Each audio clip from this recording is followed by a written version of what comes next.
gotta hit 'em with the update. I been getting to it when I'm up late. Hit it when you went the front gate. They act like that, no. Hold up. Guess I gotta hit 'em with the update. Really with it, I ain't got a pump fake. Killer flow and hit 'em with the one take. Act like that, no. Guess I gotta hit 'em with the update. I been getting to it when I'm up late. Yes, sir. Hit it when you at the front gate. Act like that, no. Guess I gotta hit 'em with the update. Really with it, I ain't got a pump fake. Killer flow and hit 'em with the one take. Please tell me what's to them boys. I know they ain't talking about me. Hold up. All up in the DMs for the feature. I know they ain't talking about free. Shorty, no lie, no leap. I ain't gon' lose no sleep. You don't have in this G. What you gon' sow, you gon' reap. Bet I'm gon' kill what I eat by the end of this beat. Put a little honey in my tea. Put a little pep in your step. I bet on my soul we feast. Bet you don't go. I bet you don't know these freaks. Gotta hit in that note on key. Put it on baby, on mammy, on God, on me. You not no G. I be in the spot low key. I been at the crib, probably wonder how I got your key. They act like they know. Guess I gotta hit 'em with the update. I been getting to it when I'm up late. Hit it when you at the front gate. They act like they know. Guess I gotta hit 'em with the update. Really with it, I ain't got a pump fake. Killer flow and hit 'em with the one take. Act like they know. Guess I gotta hit 'em with the update. I been getting to it when I'm up late. Hit it when you at the front gate. Act like that, no. Guess I gotta hit 'em with the update. Really with it, I ain't got a pump fake. Killer flow and hit 'em with the one take. Please tell me what's to these lanes. They must be out of their mind. Must be. All up in the face tryna hit up. I know he ain't talking about mine. Put in that work on my grind. Put in that purp in my lung. I'm putting that work on her spine. Put a little drink on my tab. Long as she working that back, I ain't hurting, I'm fine. I bet I gon' earn it right back. Just hit up my jack. Got him working my line. I stay in my lane. I ain't even tripping off yours. I'm too worried about mine. You not on no rise. Ain't having no motion. We so tired of your lies. Ain't one of your guys. Can't fit in my shoes, little buddy. Them not of your size. They act like they ain't know. Guess I gotta hit 'em with the update. I been getting to it when I'm up late. Hit it when you at the front gate. They act like they ain't know. Guess I gotta hit 'em with the update. Really with it, I ain't got a pump fake. Killer flow and hit 'em with the one take. Act like they ain't know. Guess I gotta hit 'em with the update. I been getting to it when I'm up late. Hit it when you at the front gate.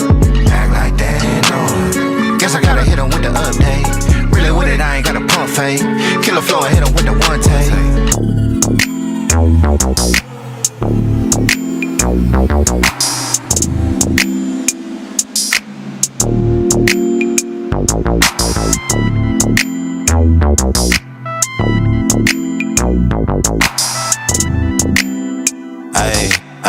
Yeah, look, ayy, see I'm leeching for the energy. I ain't worried, give a fuck about the enemy. Beat it, got them thinking it was 10 of me. That's why tonight I'm on the weed, not the Hennessy. Lying, but I tell you how it really be. Dropping game, I could sprinkle for infinity. I'm the player of the year if I do say. Cause I treat a Saturday like a Tuesday. Came through with the sauce for the soul food. Eat good, smoke great, that's a whole move. Whole time, half time for the smoke break. In the mission, from the mission for the long cake. Laced up, rope chain, got my tongue tied. Top down, out, let them sun dry. I'm that and I said it before I had proof. Can't believe it till they see it, that's a sad truth. Hey, I be out of town, out of time, out of blood rush. You be out of line, out of bounds, out of comeback. Yes, sir. I be out of town, out of time, what it does at. Yeah. You be telling lies in your rhymes, where your funds at. Mailbox money in my real name. 30 years old and they still lame. Tryna kick it in the H like a field goal. Touchdown with finesse, that's a heel toe. Look, what you thought? Think better. Sundress, no drawers, got the seat wetter. Got my suede jumpsuit for the wind chill. Hot girl, but she blowing like a windmill. Truly, I ain't got a flex for the routine. Too clean with a plate full of poutine. Worrying about me can't help you. Way better when it's heard and it's felt too. Get my weed from the west, go from the south. Show 'em how to make them triple O's from the couch. Counting on luck, ain't a life plan. I'ma have the last laugh for a lifespan. Hey, I be out of town, out of time, out of blood rush. You be out of line, out of bounds, out of comeback. Yes, sir. I be out of town, out of time, what it does at. Yeah. You be telling lies in your rhymes, where your funds at?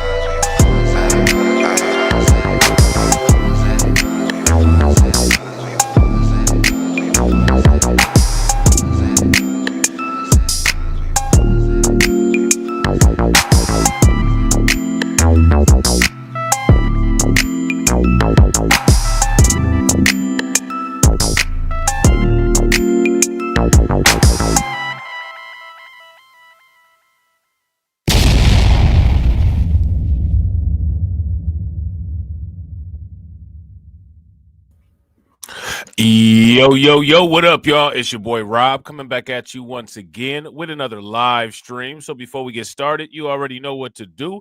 If you're not subscribed to the channel, make sure you hit the bell icon twice. Smash the like button, share this video out to all of your followers, and let's get it cracking, all right? So shout out to everybody who is in the building early. It's good to see each and every one of you. If you can hear me okay and everything looks good, please give me a thumbs up or a radiation emoji in the chat. If you cannot hear me or things are looking kind of bad, please give me a thumbs down or an angry face. While you guys are doing that, I'm going to shout out everybody who is in the building early, all right? Shout out to Miss Nisi, all right? It is good to see you, and shout out to the other people who have yet to say anything. Good to see you guys as well, all right? So we're going to mainly talk about this Hunter Biden pardon, but there's some other things that we're going to talk about as well. We're going to get to them.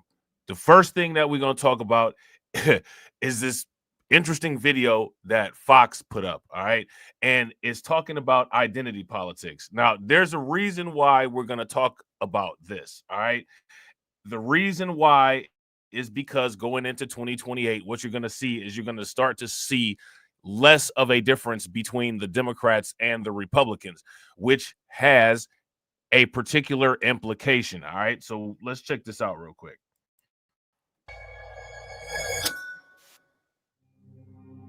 We have to stop giving power to race. We have to stop believing that it means something.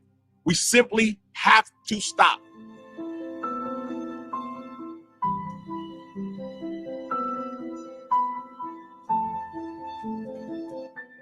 Hello, America. I'm Pastor Corey Brooks. From the south side of Chicago to the nation's capital, this is Rooftop Revelations.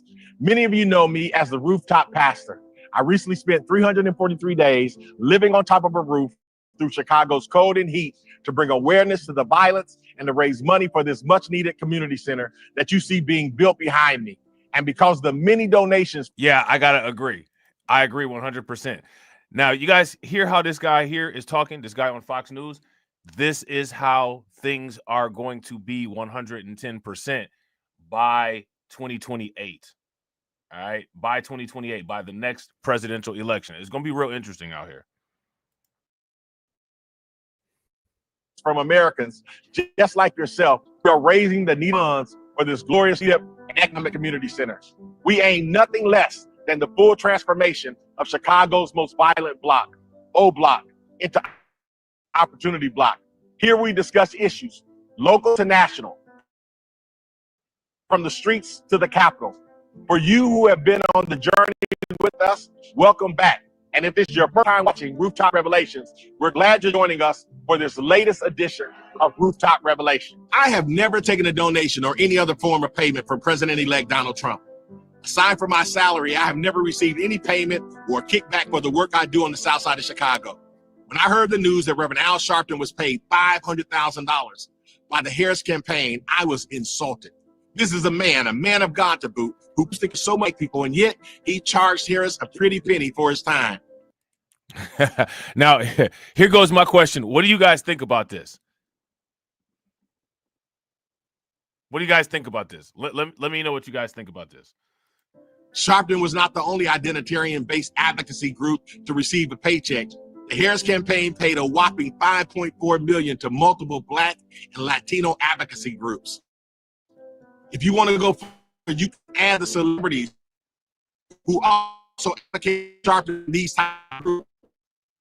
Consider the near 2.1 million company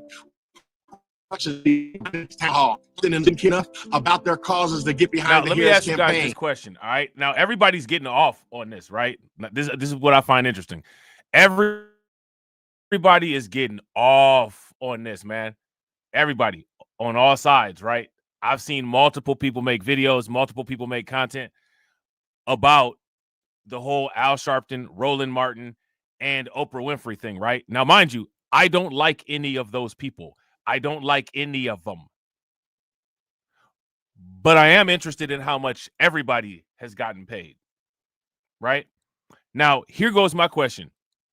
Besides Oprah, besides Al Sharpton, besides Roland Martin, does anybody know how much anybody else got paid? And I'm curious why the numbers for what everybody else got paid aren't floating around out there. I'm just curious. It's just, just me being me, just asking questions. They didn't see it as a chance to better their community. They only moved to action when handed money and a script.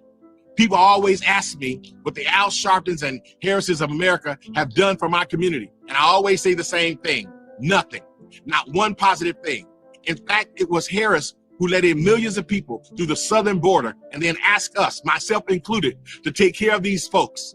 I stepped up. Did she? The only time I ever heard Harris talk about Chicago is when she praised the fraudulent victim, Jesse Smollett, and praised him for his recovery or his attempted modern-day lynching. Has she ever said anything about the young lives that were taken far too early and that I have to eulogize too often? Al Sharpton has made some efforts, and I have to give him some credit. He's trying to replicate Martin Luther King. Right. Shout out to Ms. Nisi. Ms. Nisi said DNC making the black faces the front person about the money distribution. Where did the money go from Kamala's campaign? Where I want to know where all the money went. I want to know where the money went from Kamala's campaign, and I want to know how much the people on the Trump side got too. I want to know why literally no one has said anything about any money getting paid out to anybody on the Trump side. And I'm interested to know about people other than Al Sharpton, Oprah, and Roland Martin.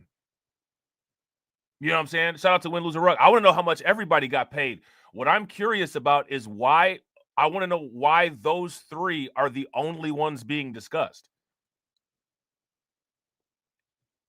Because the thing is that if everybody's quote unquote grifting, everybody's grifting, we should have receipts on everybody. Because they all are grifters, every single one of them. So I want to know how much they all got paid. I want to know how the crosshairs focus and concentration only got focused on Roland Martin, Oprah Winfrey, and Al Sharpton. That's what I want to know. I think I don't know. Something's weird about that. It's the same thing like with the Jim Clyburn situation, right? Jim Clyburn, Maxine Waters, and Cori Bush, they all have been involved in fraudulent money schemes involving their families. The only problem is just for whatever reason, somehow they kind of just get left out of the discussion. And I just find it very, very interesting. I just find it very, very interesting. And I'm just curious as to, I don't know. Cori Bush, her husband got paid $100,000 for quote unquote security detail that was investigated, if I'm not mistaken, in a Senate hearing. Not a lot of people talked about it. How many people have ever heard of the Congressional Black Caucus quote unquote foundation? If you guys have ever heard of the Congressional Black Caucus quote unquote foundation, give me a thumbs up. If you guys have not, then give me a thumbs down. Shout out to Hurricane IQ. What's good with it, bro? Ms. Nisi said suspected embezzlement, perhaps. Perhaps. Absolutely, perhaps. But here's another thing that I find interesting about this, right? We all know, again, and I'm going to say this again, and it's not going to be popular, but it is what it is. We all know that Al Sharpton and Roland Martin are Democrat shills. We know this, right? Like this is a dead horse that has been beaten. I don't understand where the expectation to work for free is coming from all of a sudden. Because I'm gonna tell you, me personally, 100%, I'm not gonna work for free. There's nothing. The only thing that I'm dedicated to as far as working for free is taking care of my family. And that's not even working for free because I get the payback of seeing my family grow up, know that they're safe, grow up strong. I'm not going to work for free. I just find the money shaming thing very weird. It's plenty of stuff, you know what I'm saying, that you could go in on Roland Martin for. It's plenty of stuff that you could go in on Oprah for. It's plenty of stuff that you could go in on all these people for, right? But the expectation to work for free, I don't know, man. I don't know how I feel about that. I think that's weird. You know what I'm saying? I think it's weird for someone to use all of their resources, everything that they have, whatever, StreamYard, Streamelements, OBS, whatever they might be paying for, some cameras or whatever, and they're supposed to take that out of their own money and do what they do professionally for free simply because they support a cause. If they're offering a service, they should get paid. And if you ask me, as much as Roland Martin buck dances and as much as Al Sharpton buck dances, they didn't get paid enough.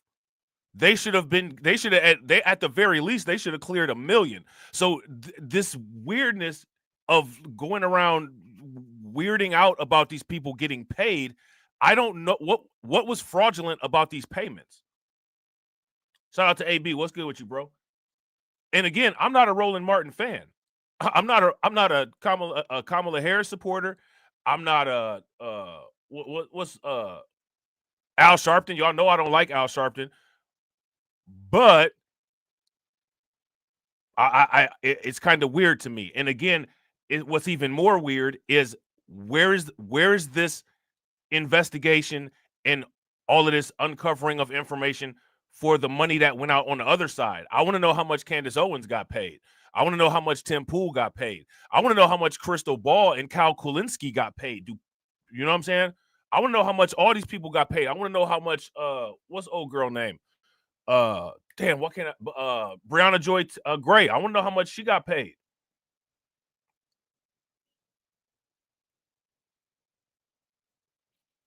I want to know how much they got paid. You know what I'm saying? And we only got the information on these three.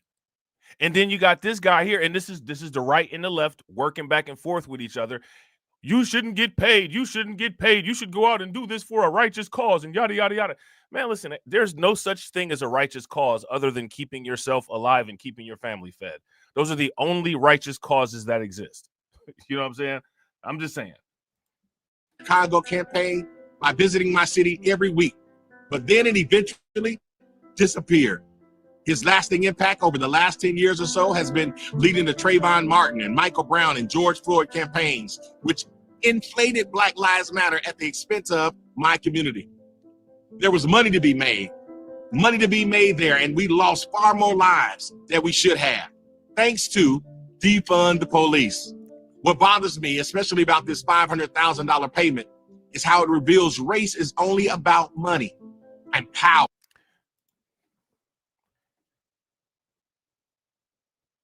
Race is only about money and power. Is it? I didn't know that. Well, actually, if you do your history lessons, you will do it. But it's interesting, though, it's not in the way that he's explaining it. And that's all these people care about.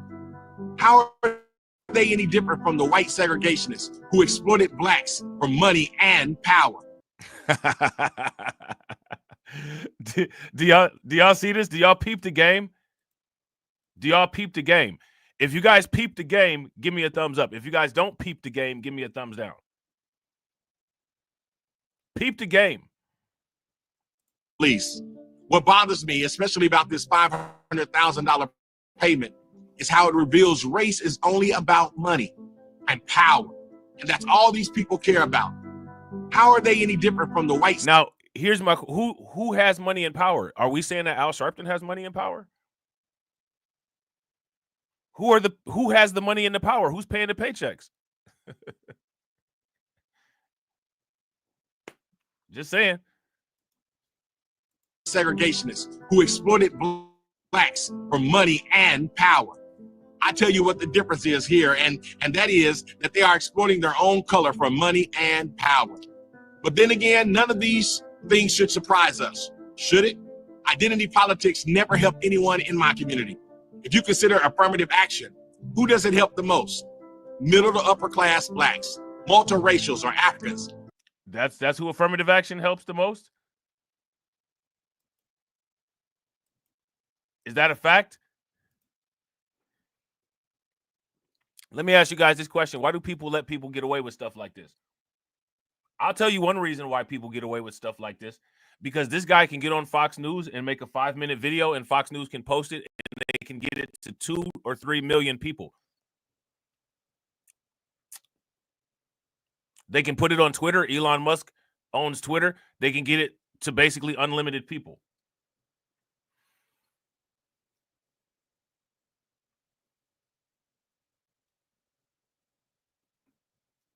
My question is, when will people get tired of it? Because I'm going to tell you, I'm gonna make a bold statement. Literally nobody's tired of this. Shout out to AJ. What's good with it, bro? I got another one coming up tonight. 12:55 a.m. I just haven't set it up yet.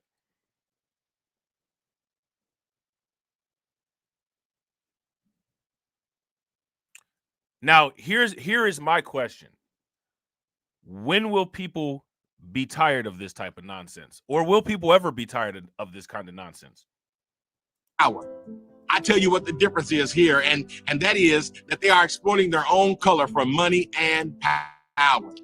But then again, none of these things should surprise us, should it? Identity politics never helped anyone in my community.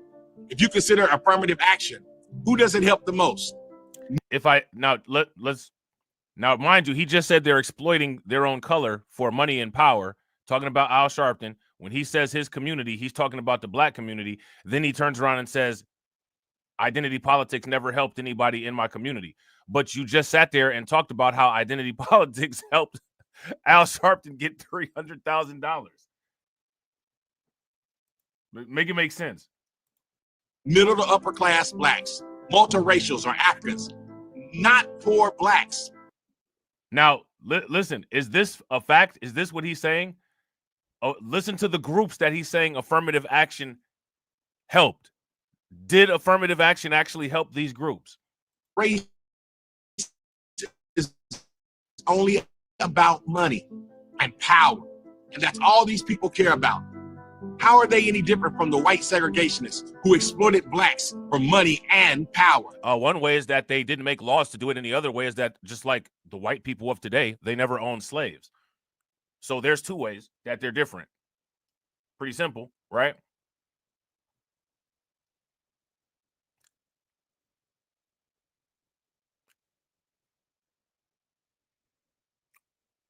Last time I checked, affirmative action helped what group of people the most?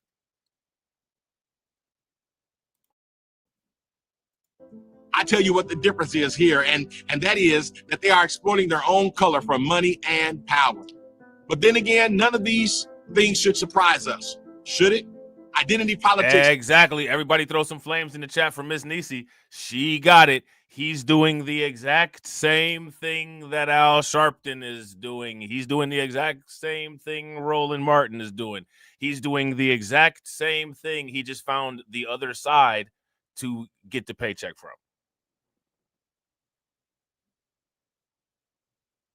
Shout out to AB Promotions with the right answer. Yeah, and notice how that's not the group that he mentioned. He didn't mention them at all. All the groups that he mentioned, he only mentioned black people within his description of groups. Mind you, this is the anti-identity politics guy. It's never helped anyone in my community. If you consider affirmative action, who does it help the most? Middle to upper class blacks, multiracials, or Africans, not poor blacks. And these well-to-do kids never needed racial preferences in the first place. We have to stop giving power to race. We never gave power to race.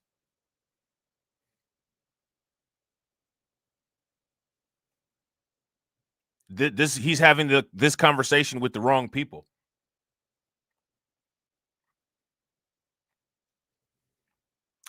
My question is, why do people let people get away with this? It's not difficult to deal with. What is the problem? As long as and again, people can talk about Fox News and all of that stuff as much as they want to. It's not Fox News' responsibility to not utilize a puppet like this. It's not their responsibility to not utilize a puppet like this. It is their responsibility to find and utilize a puppet like this. That's what they're there for.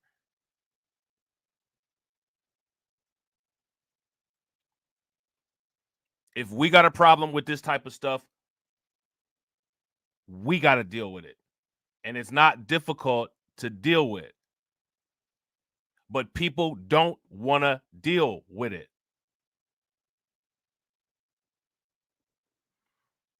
I again, like a lot of times when I don't know. I'm always confused these days. You know what I'm saying? I'm always confused these days. To stop believing that it means something. We simply have to stop. And I practice what I preach every day. When did we ever start? When did we ever start? Shout out to Patrick. What's good with it, bro? And shout out to everybody watching. I appreciate you guys. If you all haven't smashed the like button yet, do me a favor. Take a moment. Smash that like button. Also, if you guys haven't hit the bell, please take a moment. Hit that bell. And also, please share the stream to your social media.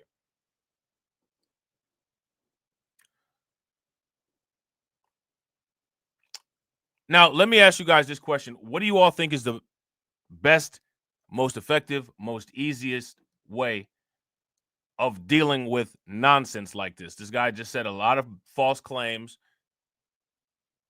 Fox News has given him a platform multiple times to be able to do it.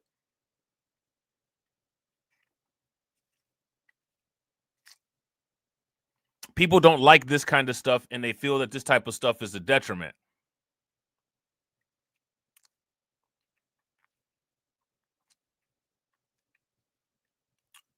How do you deal with it?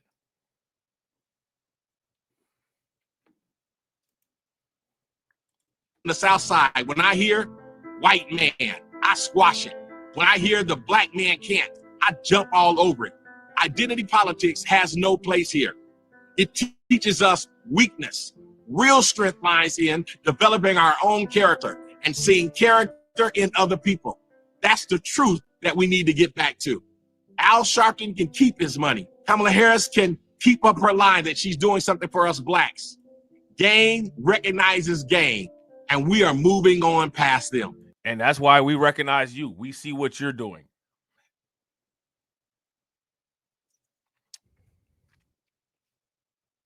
Now, here's my question. What is the planned strategic effort on countering and dealing with this kind of stuff? This is another question that I've been asking at the very least for, it's been about 4 years. AB said he needs more dramatic music in the background to make his point stick. That's hilarious. What do people plan on doing with this?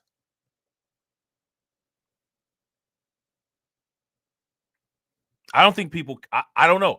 Me personally, I'm beginning to develop the understanding that people do not care about this kind of stuff as much as they claim that they do. I think that this is a weird form of entertainment for people anymore.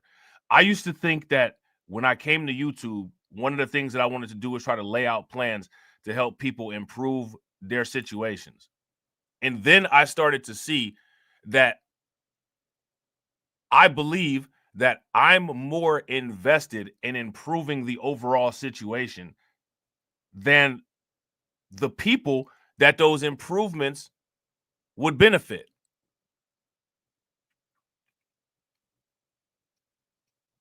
Because I look at this simplistic nonsense that's put out, and none of this is as difficult as the hardest video game on the very hard level. It's very easy to put together a plan. It's very easy to follow through on a plan. It's very easy to set benchmarks and goals. And yet, for whatever reason, that's not what you see. It's just disorganization and chaos, and I don't understand it. I don't get it.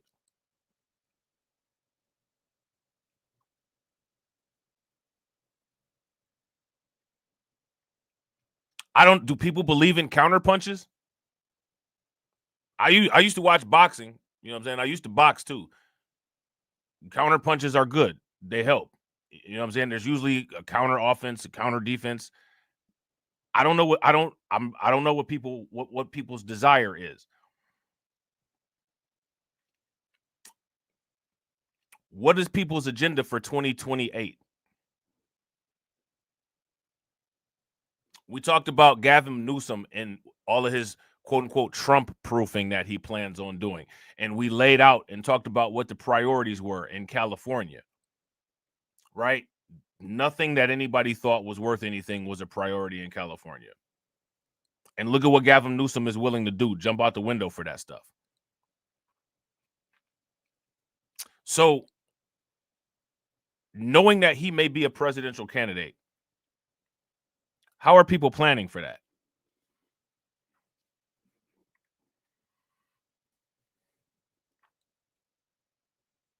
How are people planning for that?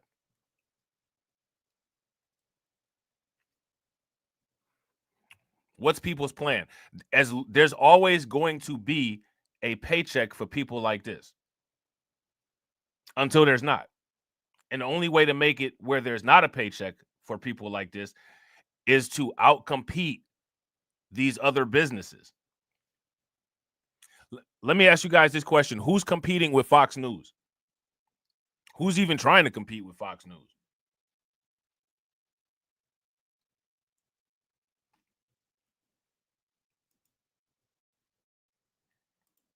We're moving on to a better America where people deeply care about their communities and one another, and to a better America where we can face our real problems without any fear.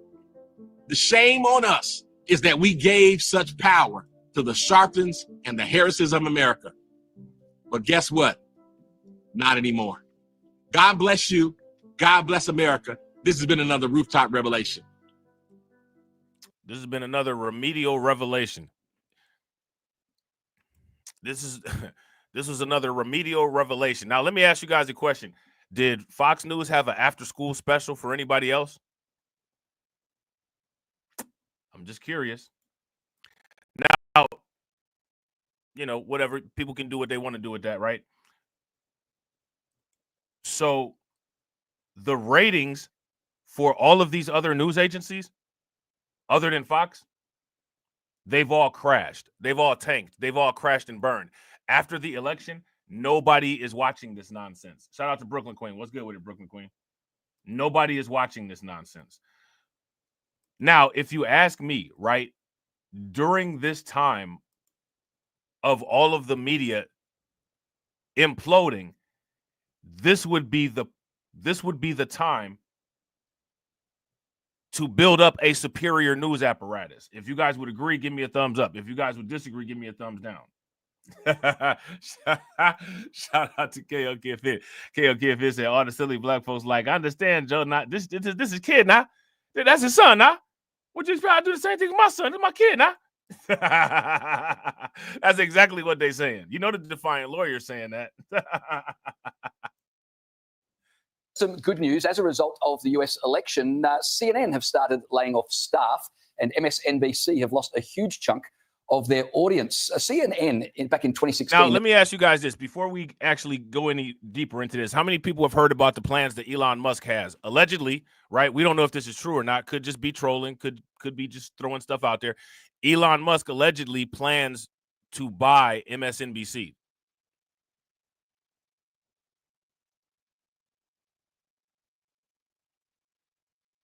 Now, with all of these news agencies suffering, if you ask me, this would be the perfect time to make a push, right? This would be the perfect time to make a push to actually replace some of this stuff.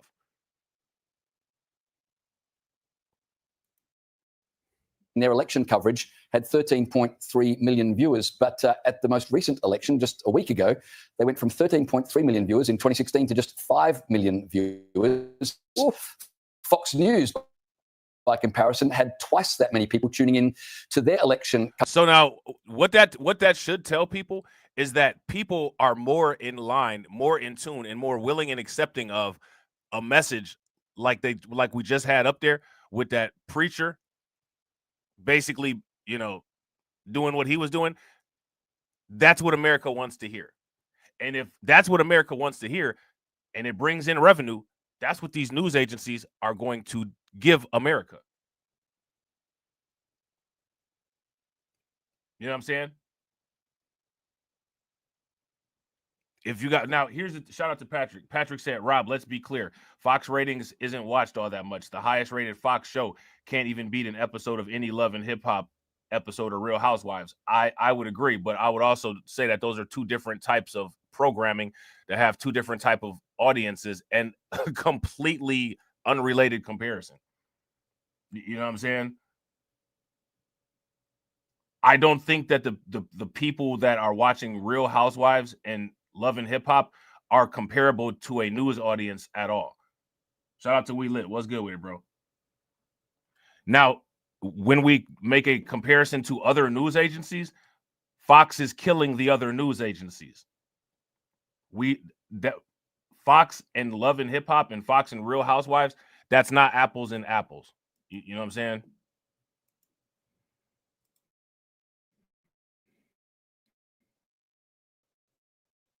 Coverage. It seems like about half of the audience that did tune into CNN were people like me who just wanted to see how they were doing because we were concerned about their mental health as results started to come in. MSNBC primetime viewership has decreased by 54% in the after the Fox USA slot has gone up. Now here's my question: why is this? What somebody explained that this is an inverse. This is a negative inverse correlation. Why is this? What caused this? Because here's the thing, that decrease and increase correlates exactly with the election laws. So what's the real mechanics behind that? We were concerned about their mental health as results started to come in. MSNBC primetime viewership has increased 54% in the days of the election, while Fox viewership for the same primetime slot has gone up 61%. Again, I can't imagine why people don't want to tune into MSNBC right now. I mean, who doesn't want to turn on the television and hear that you're racist and misogynist and watch TV hosts crying?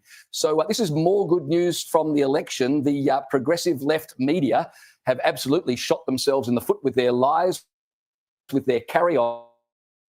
And I had to laugh today with CNN. They published a website. It was headed, Trump's win. I like this. Trump's win was real, but not a landslide. I like the fact that I have to put in, it was actually real. It was real, but not a landslide. I mean, it was the biggest electoral college win by a Republican in 36 years, the biggest popular vote by a Republican ever.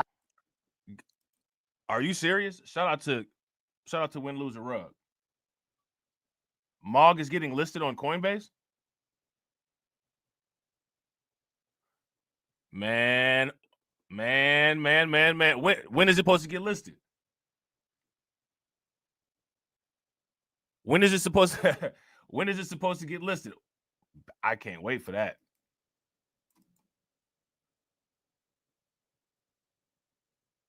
Shout out to Patrick. Yeah, no, my channel is nowhere.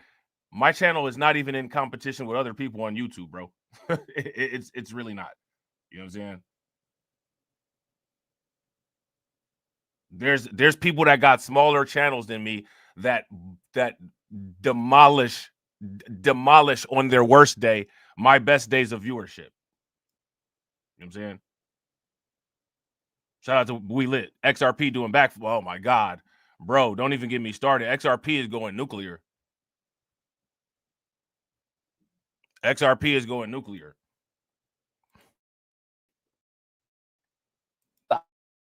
Yeah. He won the House, he won the Senate, he won every swing state, and CNN said, but it wasn't a landslide. They're trying to convince us that their predictions... Well, actually, if you look at Grover Cleveland's second presidency in the 19th century, you can see that, in fact, he outperformed on all the... Right. But so there's a couple of... One is obviously that they... So it's supposed to go on there in in early 2025. And shout out to Patrick. Yeah, no, I disagree with that because for one, I classify myself as by myself. I'm not in a group or a genre with anybody. I'm not part of any organization or any conglomerate on YouTube or anywhere else. I'm my own entity. You know what I'm saying? And by my own entity, everybody watches YouTube. You guys see the numbers. My channel is not like outstanding. You know what I'm saying? Like this is the reality of it. You know what I'm saying? I don't live in a false reality. This is the reality of it. You know what I'm saying? Which, you know, it is what it is. There's always room for improvement, right? But as far as like shows like mine, no, like people are watching people like the Joe Rogan podcast. You know what I'm saying? Them podcasts that Trump went on. Those are where people are getting views. On our side, possibly, maybe Club Shay Shay. You know what I'm saying? That's the reality of it. You know what I'm saying? Nobody is out here getting all kind of crazy watch hours or getting rich off of YouTube like that around here. You know what I'm saying? For real talking. I'm being 100% serious. You know what I'm saying? I'll show you guys my analytics right now. You know what I'm saying? Shout out to Win Loser Rug. Win Loser Rug said XRP the only green thing today. You know what I'm saying?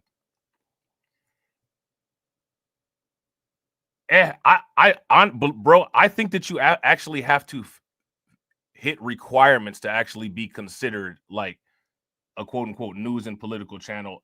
And you can look it up on Social Blade. Again, this is what I'm saying. Like they got parameters for this stuff. You can look it up on Social Blade. I far underperform any of that stuff. You know what I'm saying? Shout out to KO Kid Fit. KO Kid Fit said, "Man, I need a back-to-back 10K type month of a year, bro." Facts. You know what I'm saying? You gotta, you know what we got to do that.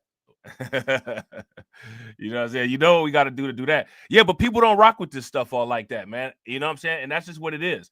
We got to live in reality. And the reality is that people do not like this stuff. People do not like attention to information. People don't like detail. People don't like the cultural conversations. You know what I'm saying? People don't like that kind of stuff. This is just not popular stuff over here. You know what I'm saying? Exactly. And shout out to Win Loser Rug. Exactly. People take their attention exactly where they want to. Yeah, they do. You know what I'm saying? Shout out to KOK Fit. A couple mouth open thumbnails to get us in the algorithm. Bro, facts. And let the AI do his thing with the titles for TubeBuddy. Bro, facts. This is the reality. There are not many people interested in what we are talking about. That is the reality of it. That's the reality of it.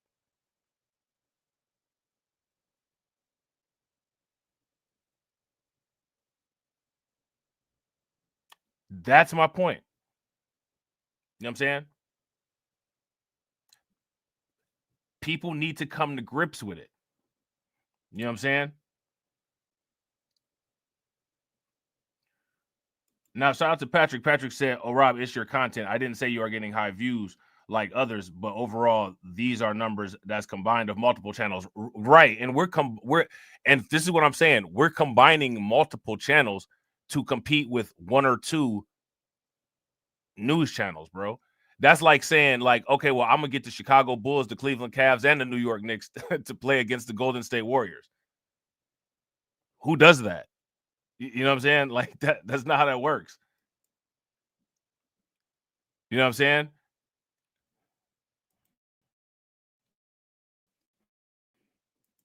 Networks were just bullshitting people and just telling them that black was white and telling them that Kamala was going to win. And of course, once you have all these experts who are telling you that they're smarter than you, and I think one of MSNBC's... And those are choices, right? These are choices. Patrick says yes, and it's why you'll see a Pop the Balloon vid have tons of views. Now, here's my question. Who has the barrel of a gun to the back of somebody's head making them watch that nonsense? No one. That's what they... And then people will say, and then, right, Kamala Harris had to Pop the Balloon ad. And then people will say, well, why are these people talking to us like that? Well, look at the views. Look at what people watch. Look at all the reaction videos. Look who's doing the reactions. You know what I'm saying?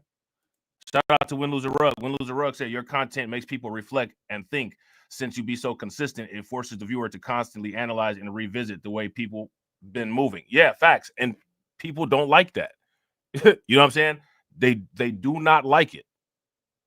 Even if it's true. And this is what I'm saying. In 2024, facts don't matter. You know what I'm saying?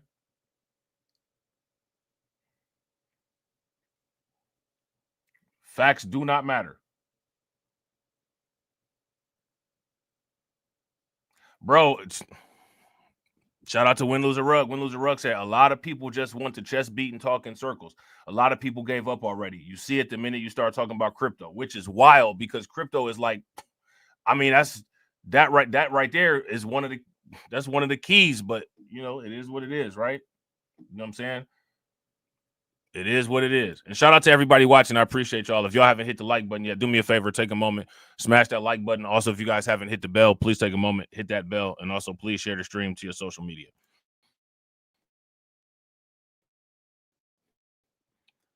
Slogans actually, we're going to make you smarter if you watch us. That they're actually feeding you the exact opposite of what is true. Obviously, you have a huge amount of people, even if they be sympathetic to that side of politics, are just going to switch off because they think, well, you led me up the garden path. I was telling my friends at the barbecue or the dinner party, all the stuff you were saying, trying to be smart because you were meant to make me smarter, and you made me look like an idiot. And then the other thing is, of course, you have articles, you have the most ridiculous that they had out there. This is going to be a tough day for all those, people of color and women and children and little furry cats and kittens and penguins. I just don't even know what that was. So, again, even after they told all their audiences that this wasn't going to happen, and then it did happen, they're now almost trying to retrofit the gaslight and say what just happened didn't actually happen. Here's why. Now, what he's talking about right here, this quote unquote retrofitting, the gaslighting, when we get into the Hunter Biden pardon, you will see that they're doing that right now. How many people have seen the alleged justifications for the quote unquote Hunter Biden pardon? They are literally, they're believe it or not, they're blaming the Hunter Biden pardon on Trump. And I love all those little explainers. You'll see the Guardian does, Donald Trump is actually Hitler. Here's why. It's like, as though you're so stupid that you need to be explained to it. And I think people are just sick of elite progressives with a university degree treating them like they're idiots and explaining things to them like they're 5-year-olds. And Kamala, they've done studies on the sort of language, age, different fight. So he's like, toddler level pretense there. Even Kamala Harris, they found, talks to people like they're kind of tweens, like they're sort of slightly disobedient people with kids with, a hormone problem. And she talks to them, now you're not going to go out too late tonight, okay? Because, of course, we all need to stay together as a family. I agree 100%, bro. If you guys agree with Patrick, give me a thumbs up. If you guys disagree, give me a thumbs down. Biden was always going to pardon him. Now, I put this on the thumbnail of a video that I have that's going to premiere later. Right? But you got to ask yourself this question. The monolith, right? We got to go back to the monolith. You guys won't see that monolith stuff until another 4 years. You know what I'm saying? But the monolith, right? The monolith voted for an individual who called us super predators, said that he wanted to not have his children go to school with our children, and created legislation to lock us up. He was given 90% support to be able to free his son while some of our family is still locked up. If that's not irony, I don't know what is. Who does that? Who does that?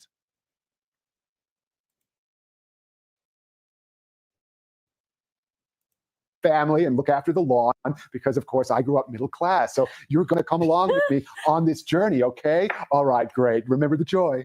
And that's what people vote against. That is what they absolutely hate. And these guys are doing it again. Legacy media. Stop. They want to destroy them. Yeah, and Elon Musk tweeted this.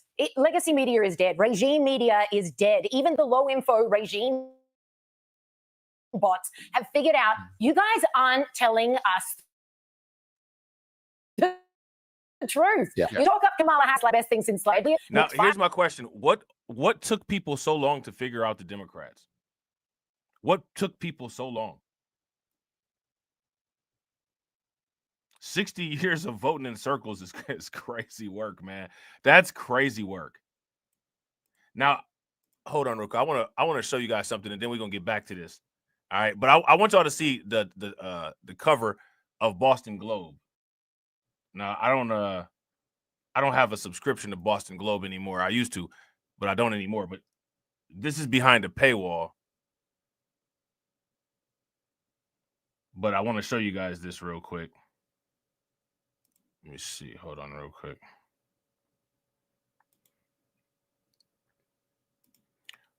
Look at this. Look at this.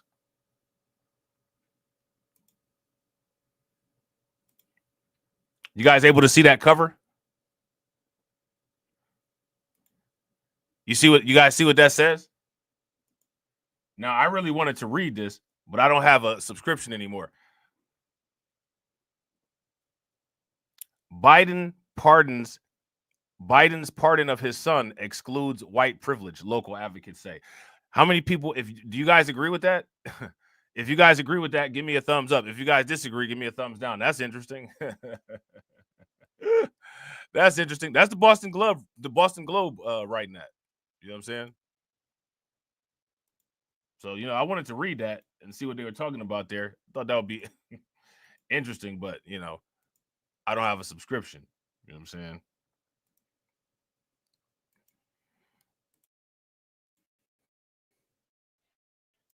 On all barrels. Nothing to see here. Turns out he's in the advanced state facility and can't walk through sand blocks. Trump coined fake news back in 2016. Here we are a day later. Now, Donald Trump didn't coin fake news, right? We know Malcolm X was saying that way before Donald Trump said it. And if I'm not mistaken, I think somebody said it before Malcolm X said it. But now, again, here goes my question. Why do people let people get away with this nonsense?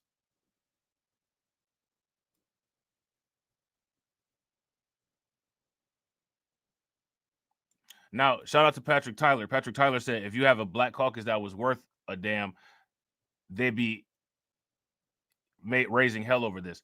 They should be demanding he pardon and clear all blacks, his bill locked up. Well, let me ask you guys this question. Who put the Congressional Black Caucus in power? Who keeps voting them back in? People chose Jim Clyburn over Marcel Dixon and other people that was running. And also, the Black Caucus can be taken apart.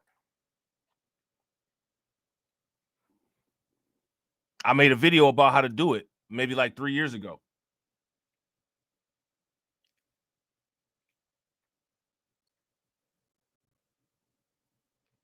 You know what I'm saying?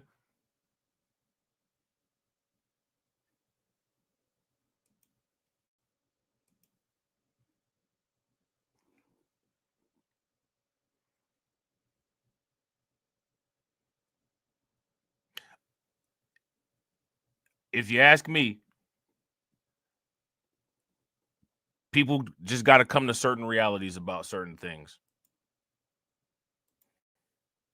And people are realizing he wasn't exaggerating. These guys are just lying to your face. And when Elon Musk says that these guys are dead in the water now, this was before we knew their ratings had plummeted so badly.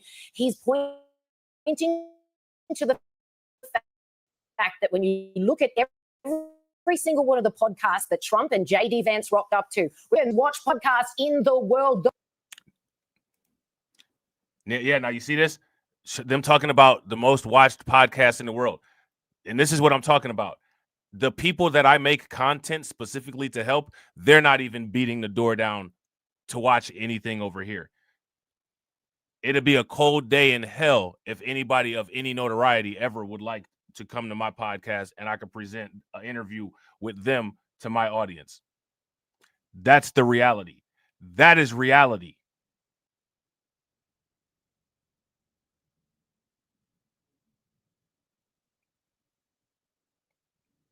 That is the bone-chilling cold of reality. You know what I'm saying?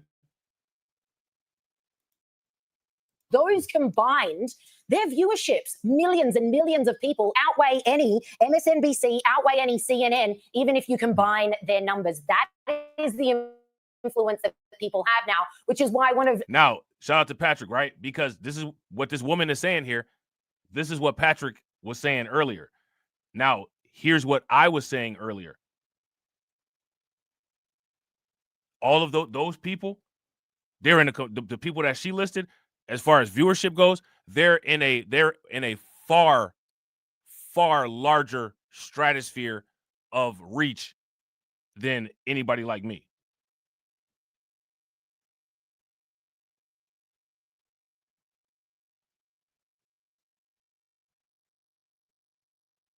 So this is one of the reasons why I said right now is a perfect time to quote unquote build a media apparatus with the legacy media apparatus is crumbling, right? That would make sense.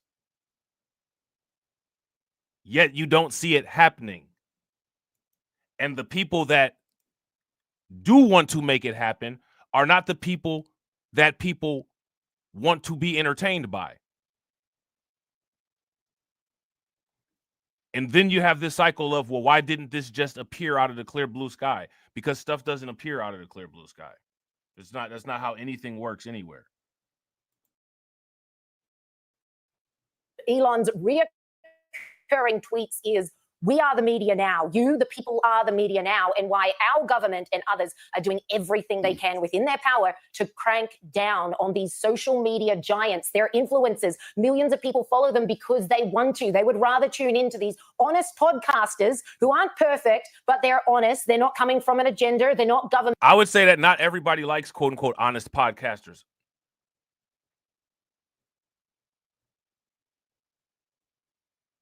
I would say that there's some people that have an extreme disdain for quote unquote honest podcasters. They're not regime media that gets their marching orders from several levels up and just regurgitating what they're saying that they can or can't say. This is the way of the future. And That's right. It is. And you can catch my podcast, The Real Story with Joe Hildebrand, wherever you get your podcast. Download it now. So, yeah, so there's that. All right. So now next, what we're going to do is we're going to take a look at CNN.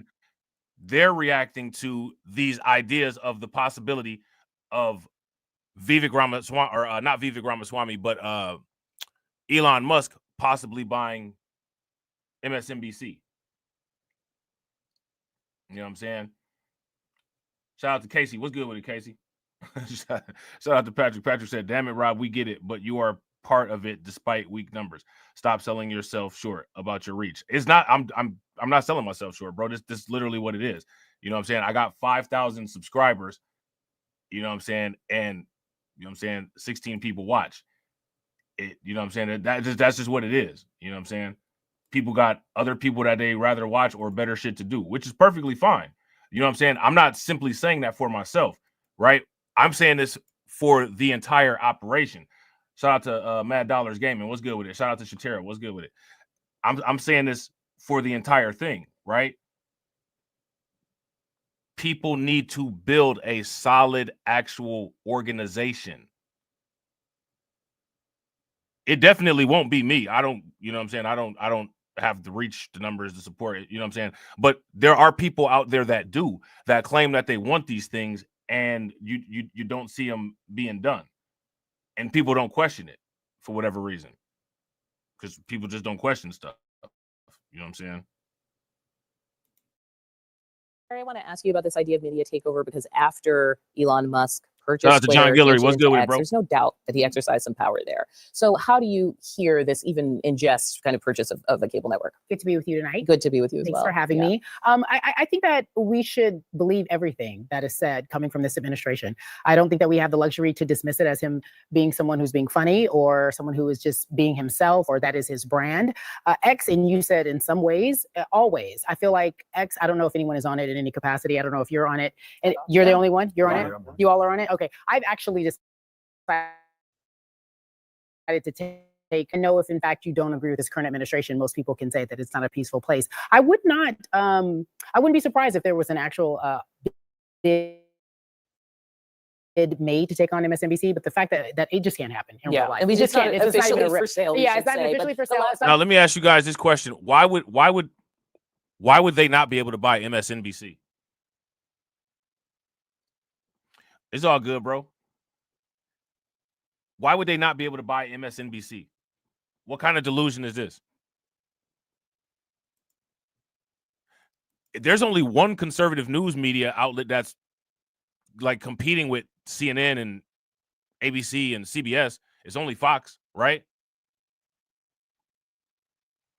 Shout out to Hurricane. Hurricane says, another thing is we're trying to undo a minimum 60 years of conditioning within a few years. I hope it doesn't take as long to undo this damage that we're in, but it might. Honestly, I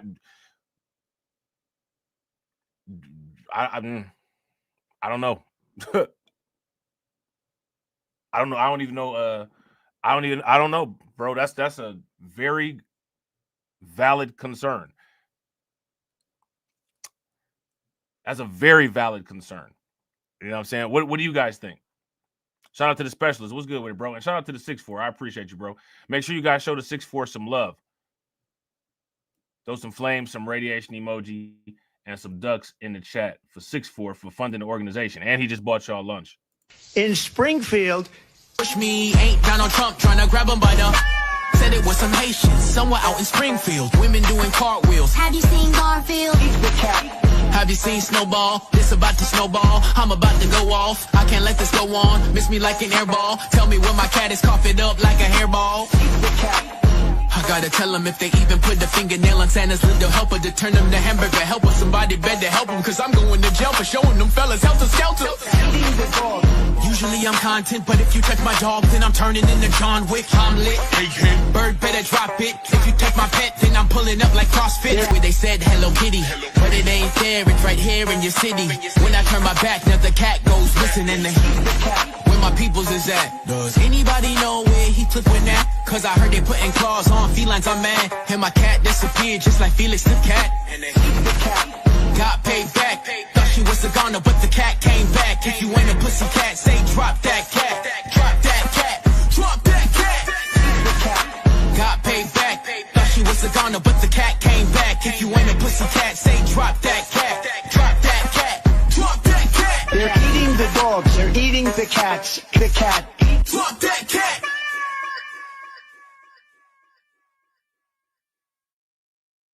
Shout out to the 6'4". Definitely appreciate it. What's good with it, Leonard? What's good with you, bro? So here goes the thing. Shout out to Patrick, right? And this is a good discussion, right? Patrick said, "Thank you, Hurricane. I've been saying that for a year or two already. We didn't get into this situation overnight. It's not going to be undue overnight." Now, here's my question for everybody. What if you don't have overnight? What if you got 12 hours? What then? And now here's my question. Another question, right? Everybody knows that nobody cares. Everybody knows that nobody's about to coddle anything. So here's the real question. What's the time frame expectation?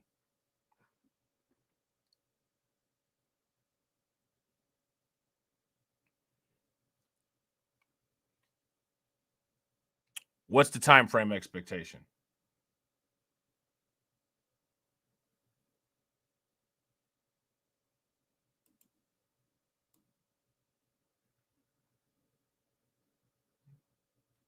Shout out to PD. What's good with you? Shout out to Sean C. What's good with you?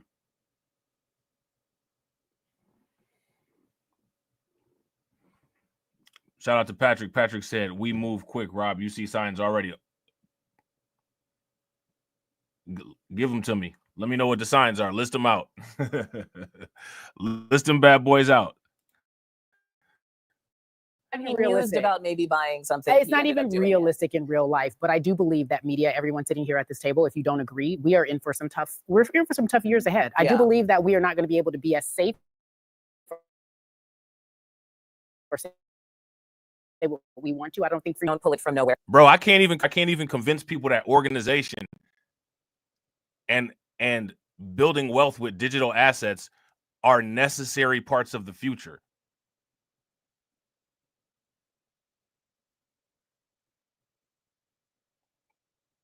Shout out to the specialist. The specialist said, "We just woke up out of our coma. It's going to take some time to knock off the cobwebs." People got to understand, we don't know what the time frame is or could be, which means that there should be a constant sense of urgency, right? If you ask me, right? Because the way that I look at life, period, right, is that time is the most valuable resource. And the reason why time is the most valuable resource is because it's finite, you have a limited amount, and you don't know how small that limit is, which means that every future moment could possibly be the last moment. You know what I'm saying? Shout out to DC. DC Precise said, if you had 24 hours to kick the bucket, fuck it. I'll probably eat some fried chicken and drink a Nantucket. Oh, man. That's what's good. You know what I'm saying? Shout out to the locks. That's back in the shiny suit days. You know what I'm saying? So this is what I'm saying. People should be trying to fill in these blanks of things that it would seem like we would need to complete the puzzle. You know what I'm saying? You got to, like I be saying this all the time, you got to do a SWOT analysis. Strengths, weaknesses, opportunities, and threats. You know what I'm saying? Look, shout out to my man, Mad Dollars Gaming. Mad Dollars Gaming said, you are absolutely right. Did anyone notice how XRP Ripple was on the rise, but not many of us got in? Now it's at $5 now. It could rise even to $5 or more. Bro, I was in Ripple when it was like 25 cents back when people were saying cryptocurrency was a scam. Shout out to Shatera. If Shatera's still in the room, Shatera will tell you, I've been screaming, trying to get people involved in cryptocurrency since 2017.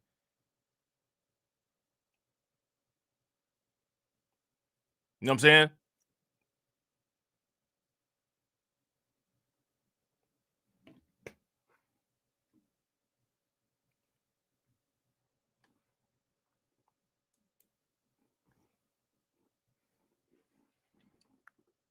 Shout out to Shatera, I tell you, since 2017. It's 2024, still falling on deaf ears. You know what I'm saying? It's going to be so many huge opportunities. That's one of the reasons why when talking about the election, I try to make sure that I highlighted everything that Trump said that he was going to do with the cryptocurrency sector. You know what I'm saying? Shout out to it's people in the chat that, you know what I'm saying, we be talking about this stuff. We discussed this stuff. A lot of people in the chat made some good money. You know what I'm saying? A lot of people in the chat made some good money. There was a former member of the Hungarian parliament who was writing in Politico who kind of talked about this effort by that government and how specific it was in terms of purchasing media specifically for propaganda. Do you hear why they're making that connection? I mean, is the concern that certain media outlets would become propaganda arms of political ideologies? I mean, don't we already have that in this country at a large scale? I mean, also, I heard what you're saying about X. I saw a survey this week. It's now the most ideologically balanced user platform. Scott, stop. It's too early. I just sat down. I've only been here for 2 minutes. You cannot continue to say you cannot say that. That's not the case. So what I find, we reported it on this network. It's not accurate, and you know it. What do you guys think about this discussion right here? What do you guys think about this discussion? Now, let me ask you guys this question. Have you all ever seen any discussions like this that were hosted by anybody who is not a mainstream media outlet? Shout out to Hurricane. Hurricane said, you got me interested in Solana. See? So I tried to tell everybody about Mog. Y'all would have made some good money on Mog. And Win Loser Rug said they about to put them on Coinbase. Psh, man, they're going up. Political ideologies. I mean, don't we already? I saw speak. It's now the most ideologically balanced user platform. Shout out to PC. Scott, stop. It's too early. I just sat down. I've only been here. You cannot say that. That's not the case. What I find, we reported it on this network. It's not accurate, and you know it. Okay, I'll let you make your Scott, statement. But my point is can I this. reframe it a different way? Because the site changed radically, right? So whether you think the voices it is somehow more balanced now, that's fine. But no doubt Musk's influence is profound, and that you open it up, you're there with his opinion, and he is now part of this administration. So does anyone else think that there should be this greater concern about? Now, here's the thing. Let me ask you guys this question. Haven't billionaires and millionaires always purchased media companies? Don't billionaires and millionaires have media companies now? That could possibly be one of the reasons why we don't actually have a media company like CNN or MSNBC, because they're quite expensive, right?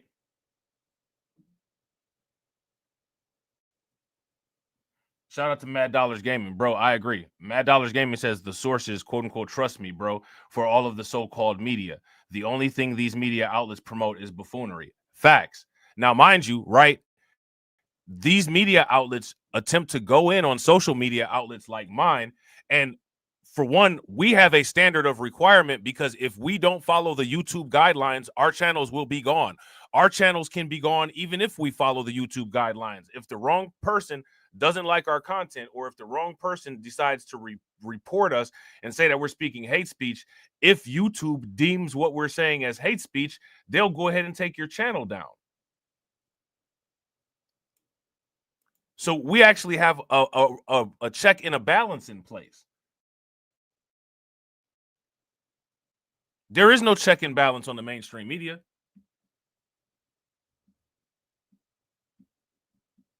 There's no check and balance on the mainstream media.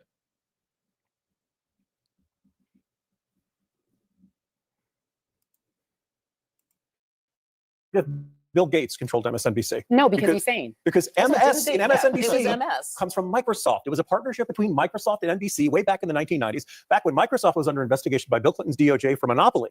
I don't remember anybody panicking over MSNBC back then. No, they definitely did. But yeah, continue. But Well, like Fox was launching, MSNBC was still launching, here. the Cable News Network was shifting. The landscape. But is it the issue that the left has gotten so used to controlling almost all institutional information distribution arms in this country that when one little piece of it, whether it's X or MSNBC or anything else, gets taken away, the panic is so outrageous? I mean, that's how used to the left is having control of all of it. I don't think that that's an accurate assessment when you look at something like Sinclair Broadcasting Group that has purchased most of the local newspapers and local television stations and sends out distributed information that their anchors are supposed to follow for the correspondence. That is a conservative leaning group. I think the difference, though, I'm not siding with Elon Musk at all here. The one thing to point out is that platforms are not regulated right now, which gives them carte blanche. How are platforms not regulated? We literally have community guidelines on YouTube. Do you guys see how they will allow these people to just come up here and say nonsense? What she said was just literal mis and disinformation. She says that these platforms aren't regulated. I can pull up the YouTube community guidelines right now. You know what I'm saying? Now here's my question. Who's regulating CNN? Who's regulating ABC? Who's regulating NBC? Who's regulating CBS? Who's regulating Fox? These are all false talking points. Do whatever they want right now. Elon is not someone who likes to be regulated. And so to buy MSN, he would go under some federal regulations. Who's regulating CNN right now? The FCC. We're not a broadcast. It's cable. I mean, I don't really think cable stations are under the same regulatory structure that broadcast is. It's definitely regulated more than than Facebook and there's Twitter. still what she's saying is that there's still a litmus test of journalism that you have to pass. You can't come on TV and just make up things and say things. These people don't even know what they're. I want you guys. Are you paying attention? Is everybody paying attention? These people have no idea what they're talking about. None. These people are lost. These people are lost in the sauce. Happens on X. Please don't give me the eyebrow furrow as if you don't know what I'm talking about. It happens often on X. I can go and say that I will be met with some respectful remarks. No one's regulating the N-word. No one's regulating the criticism. No one is regulating how people are treated. How much government regulation of the First Amendment are you for? Let me tell you something. If I came on here and I just started calling you all kind of names, do you think the bosses would let me continue to do that? I mean, it happens to me occasionally. I don't think it doesn't happen to you, but it doesn't happen for me. And I know that I wouldn't be able to do that. There's a level of professionalism in what we do here because we are journalists and we adhere to something, at least morally. And there is no moral compass on this thing called. You're also having a conversation about a person who has the ear of the White House in a very profound way. And you have had the former president, the president-elect, talking about yanking licenses, right? Now, here goes my question, right? And again, we see all of this stuff. We're watching this stuff. We're looking at this. We're picking this apart. We're seeing how garbage the mainstream media is and how garbage all of this stuff is. Why do people not understand that if we create our own news media network organization, we'll be completely independent from all of this nonsense? People complain about the mainstream media because the mainstream media is not giving them what they want. The mainstream media is not there to give you what you want. The mainstream media is there to give you what they want you to have. When will people understand that? I don't understand why people even have any expectations of the mainstream media. People watch the mainstream media and say, quote unquote, they put these people in front of us. That's what they do. That's what their job is. That's what they're supposed to do. They're supposed to put things and ideas in front of you. The same way we're supposed to do the exact same thing back. You know what I'm saying? We're supposed to do the exact same thing back.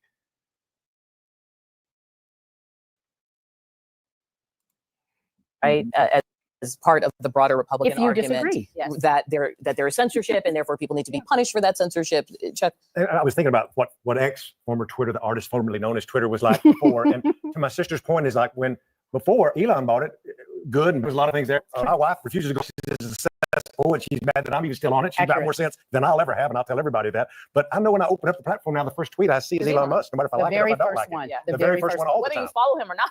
The other, So what? He bought it. No, You're making my point. Right, Absolutely we're did. not- That's we're what not happened on saying MSNBC. And he don't like me, so I probably won't be on there no more. So I'm I mad. also think that Twitter has fake computer Yeah, it's generated bots. things. It's bots. absolutely. So it's a little bit like, well, I don't think anybody. Are you real? Like, can I put? Are you a hologram of yourself? You know, I didn't touch him, everyone. But like, are you a hologram of yourself? Part of it is like, I feel like on the one hand, oh, this is really navel-gazing. Should we be talking about it? On the other hand, it was so clear that the movement and shift in tone and ideas of what was happening during the campaigns were very much affected by social media, right? When Kamala Harris entered the race, and it was like TikTok said she was a thing. Yeah, TikTok is literally the source of information for millions of people, and Everybody that is under 35. and that's very scary, and misinformation. And so, if in fact someone like Elon Musk had any sort of control over an entity, he's not listening to any rules or regulations. People like that, You as think you the well TikTok know, owners are? no, it doesn't. Listen to what I'm saying. Elon Musk, if in fact in charge of any actual television station, network, etc., he's only going to listen to his own rules. Case in point, every time the first tweet I see is Elon Musk. If I want to go on that place that's not being regulated, about 2 years ago, the last line of defense that they had in terms of their morality was someone who quit because he said that he couldn't control the Elon Musk didn't want it regulated. He wanted it to be the world in which it is right now, which is a cesspool, as your wife said. She's a brilliant woman. Tell her I said hello. Thank you. I think the impulse to restrict speech is a slippery slope, but a dangerous one. Is it? More Is it? speech is better. Is it really? Okay. But do you think? So you act that? I think before he took it over, it was not a great place for What do you conservatives. guys think about that? Interesting little discussion, right? Now, here's something interesting, right? You're talking about social media algorithms, and this is one of the reasons why I say people need to start paying attention to AI, right? But, you know, social media algorithms can change your views in just a single day. The content you see on social media is often determined by an algorithm, and it turns out these algorithms can rapidly change your views. Now, this is why I keep asking these questions, right? Because we're talking about quote unquote technology and people in a slumber, and you know what I'm saying? You know, people are in a coma and we got to wake up, and you know what I'm saying? People got to wake up. Now, you know, things are changing, right? So if let's just quote unquote say there is this mass hypnosis, right? Let's just say that there is. Now you got a lot of factors that you got to work against, because not only are you quote unquote already in a quote unquote mass hypnosis, but now you got this social media algorithm that's constantly reinforcing the hypnotizing. So this is why I keep asking, okay, what's a time frame on this thing? Because as you know, the time increases, the strength and capability of the technology increases as well. And even if your favorite YouTuber says that it's a fairy tale, I'm here to tell you that it's not. You know what I'm saying? Social media algorithms can change your views in just one single day. Now, people will sit here and say that this stuff is mythological and fake and fraud and a scam until it comes to them not getting the type of views that they feel that they should get. Then they'll turn around and say, well, it's these very algorithms that are hindering my viewership. The algorithm could possibly be hindering your viewership in multiple ways. It could be hindering your viewership by programming your audience to not watch you, or it could be hindering your viewership by the recommendation algorithm. Multiple different ways. Regardless of whatever those multiple different ways are, there are multiple invisible ways that at this current juncture, we don't have any way of combating. Let me ask you guys this. How do you combat a social media algorithm?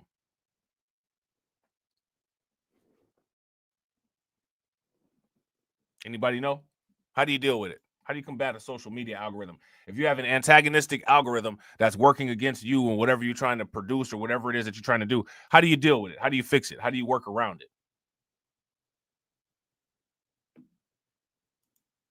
Social media algorithms can change your views in just a single day. The content you see on social media is often determined by an algorithm, and it turns out these algorithms can rapidly change your views.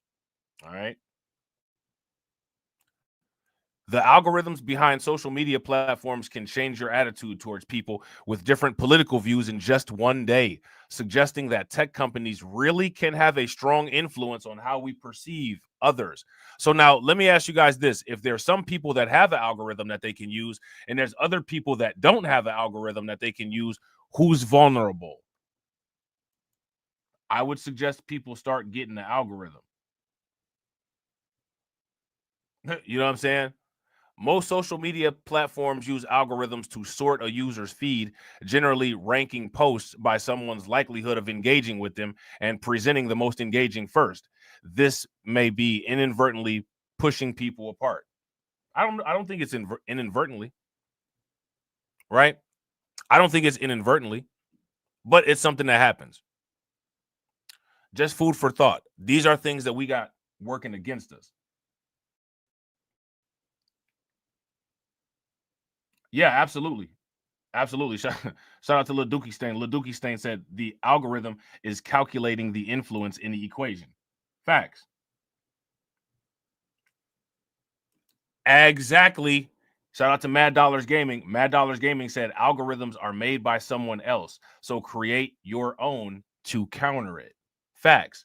Shout out to Lil Dookie Stain. Precognitive. Facts. Facts.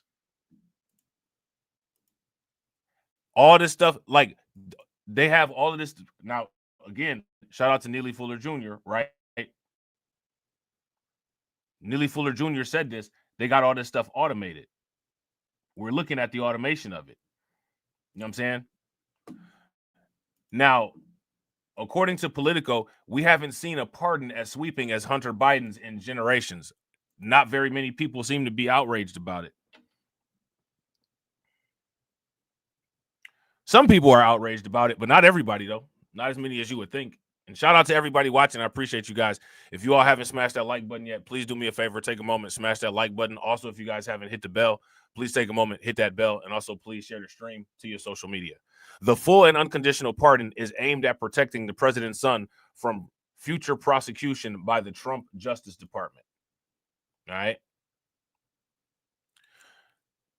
Hunter Biden's pardon looks a lot like Richard Nixon's. That's pretty bad.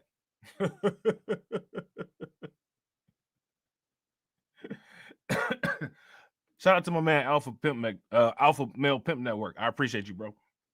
Alpha Male Pimp Network says Hunter is being pardoned for whatever was on his laptop he tried to hide and destroy that was dealing with Ukraine. Yeah, facts. If you guys agree with Alpha Male Pimp Network, give me a thumbs up. If y'all disagree, give me a thumbs down. I agree with you, bro. 100%. Make sure y'all show Alpha Male Pimp Network some love, too. Throw some flames, some radiation emoji, and some ducks in the chat for funding the organization. How do you think that we fund this organization, huh? We're not exactly the March of Dimes. Cash rules everything around me. Green, get the money. Dollar bill, yo.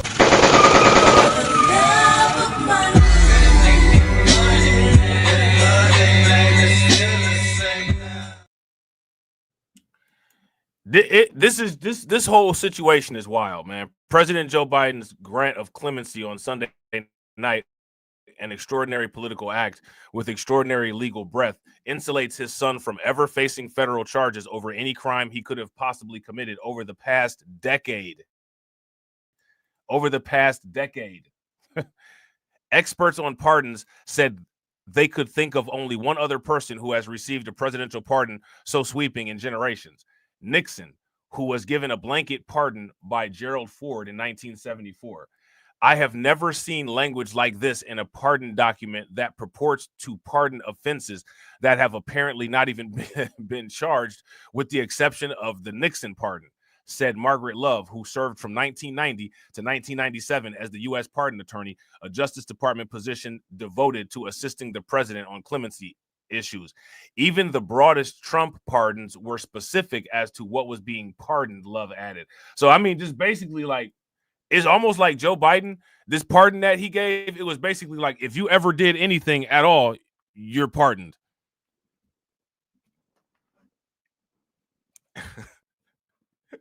That's wild, man. Joe Biden's full and unconditional pardon of his son is deliberately vague. Donald Trump and his allies have long fixated on the president's son, and Trump has repeatedly pledged to use his second term to investigate and prosecute members of the Biden family. Conservative commentators have engaged in parlor game speculation that Hunter Biden could be charged with bribery, illegal lobbying, and other crimes stemming from his foreign business activities and drug addiction. So rather than merely pardoning his son for the gun crimes for which he was convicted and the tax crimes for which he pleaded guilty, the president's pardon covers all offenses against the United States which he has committed or may have committed or taken part in from January 1st of 2014 through December 1st of 2024. That is crazy.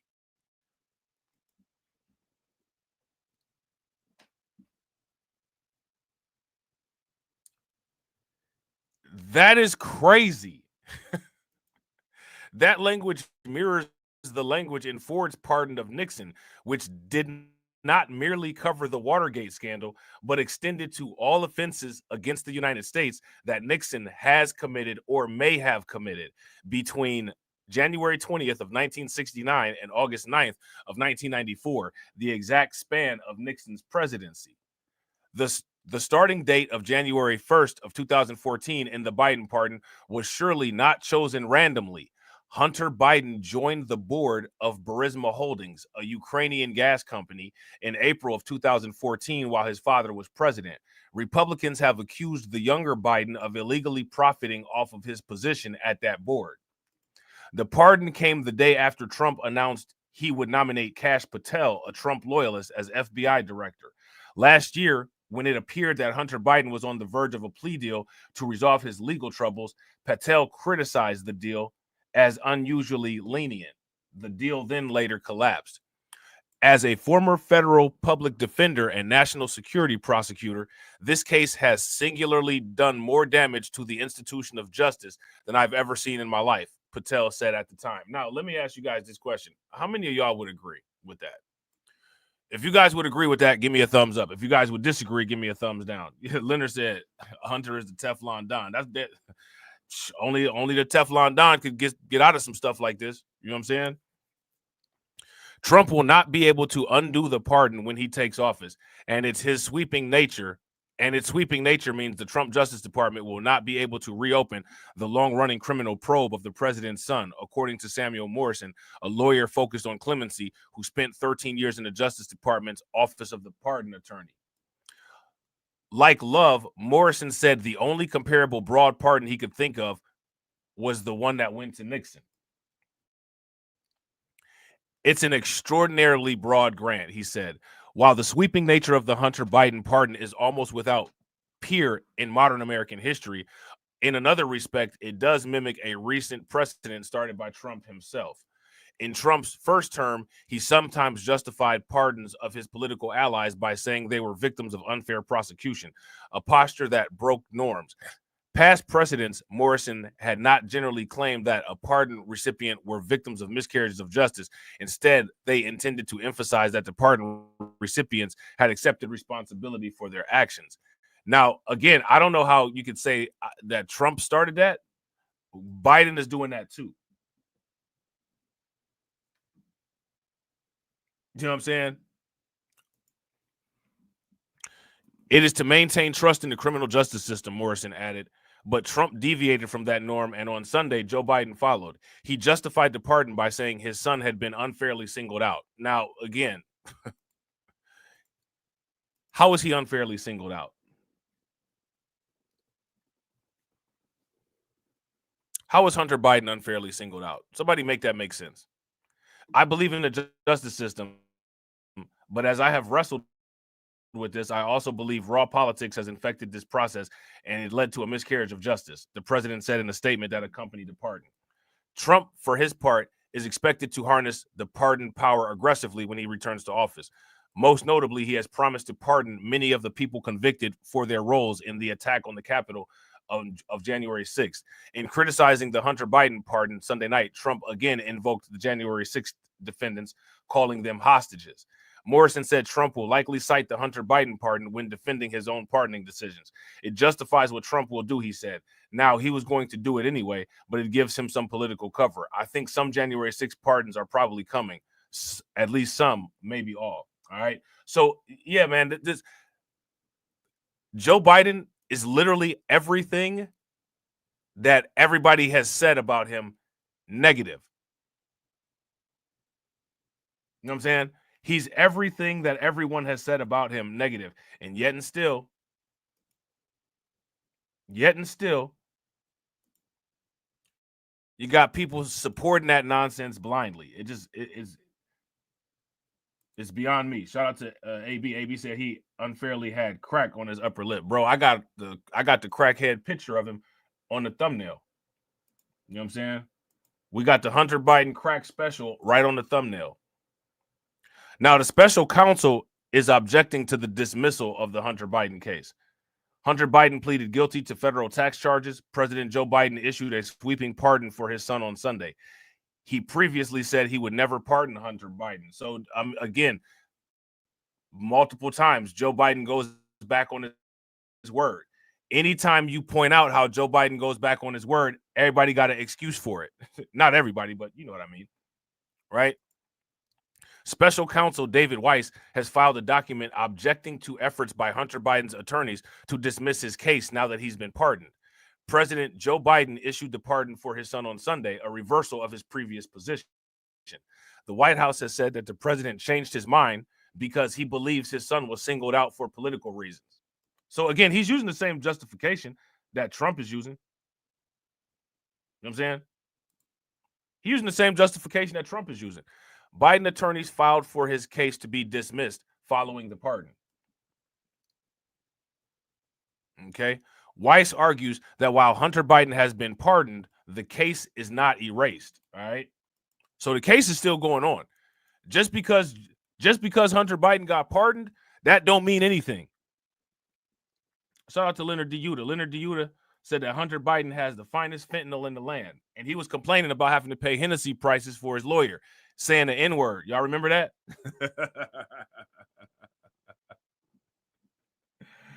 Oh, man. Look, I made that drop. I used it last night. I don't know if y'all seen it on the Tales from the Cryptocurrency stream or not. You know what I'm saying? The mainstream media and the Democrats, they sitting up here crying like this.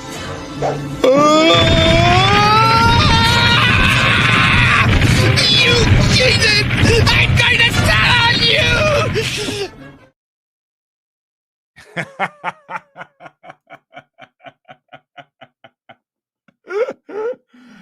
Oh, man, they sit up there crying like the game master.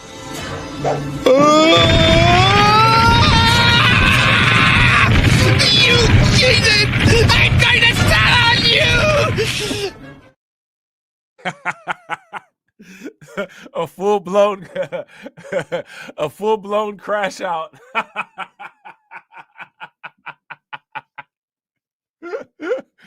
Oh man, that's a full-blown crash out right there, man. That's a full-blown crash out. But that does not mean the grand jury's decision to charge him based on finding of probable cause should be wiped away as if it never occurred. It also does not mean his charges should be wiped away because the defendant falsely claimed that the charges were the result of some improper motive, the filing reads. No court has agreed with the defendant on these baseless claims, and his request to dismiss this indictment finds no support in the law or the practice of this district. For the foregoing reasons, the defendant's motion to dismiss the indictment should be denied. Okay? So, yeah, they're not feeling that. In his clemency announcement, the president called his son's treatment a miscarriage of justice and pointed to political motivation behind his son's charges.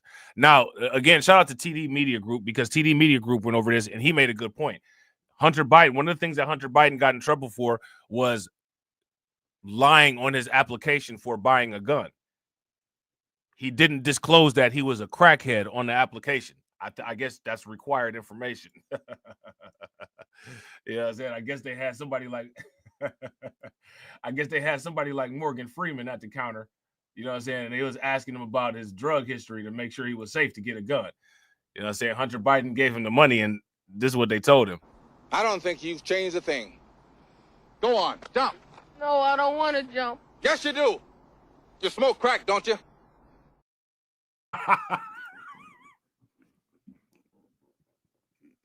And then I guess after they asked him that, he lied about it and then turned around and got caught. You know what I'm saying? Turned around and got caught. Like a dummy. You know what I'm saying? Sitting up there with them chiclets hanging out of his mouth, looking like he just been snacking on Kingsford charcoal. Just ridiculous. So now next what we about to do is we about to take a look at this reaction, right? Got your boy Stephen A. Smith up here with Chris Cuomo on News Nation. We're going to see what they said about it, all right? Let's see what they talking about real quick. Let's see what they talking about real quick here.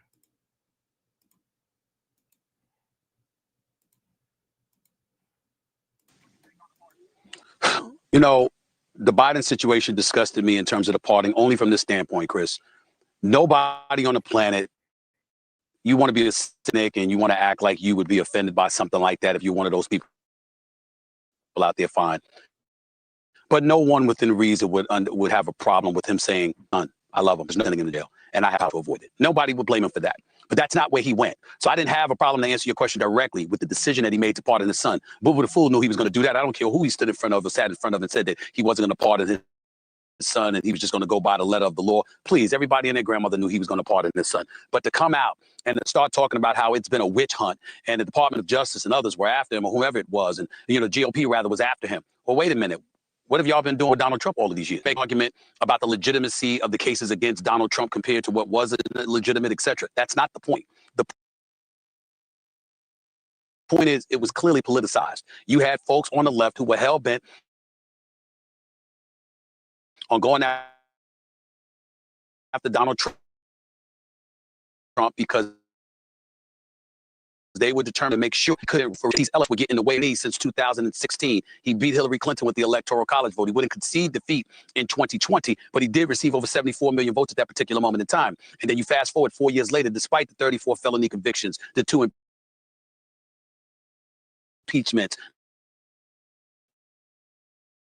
the bevy of crimes that he had been accused of, the Republican conservative vote, a lot of it's from very one, and I've said it on many, many occasions. It wasn't about him. Just like it wasn't about Biden in 2020, it was more against Trump. In this particular instance, it was an indictment against the Biden administration, what had been going on for the last 4 years. Some of the things going on with the border, obviously inflation, of course, crime in the streets, of course, woke and cancel culture and all of that, it all played a role. And so for him to come out and to talk about that, this was a witch hunt, when clearly it could be argued that's exactly what you were doing to Donald Trump, or you assisted in doing, seems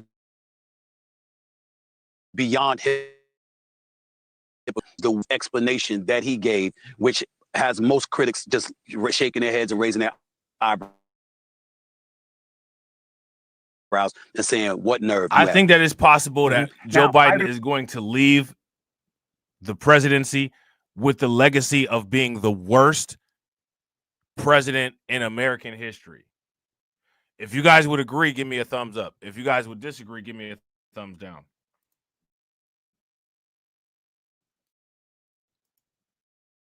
%. I went light on that point in my he didn't have to do it that way. He could just said what you said, which is and shout out to Casey. That's exactly my point. Casey said, "What about the '94 crime bill? Biden was so proud about it, but since his son is affected, it's an issue." GTFOH. Yeah, that's my whole point. You know what I'm saying? That is my whole point, bro. Hey, look, I don't want them. He's my son, and they're going to go after him. And if I can protect him, I'm going to protect him. You know what else Biden should do? And I know people are going to get upset about this, but just think about it before you go crazy on me. Not everybody else. Trump.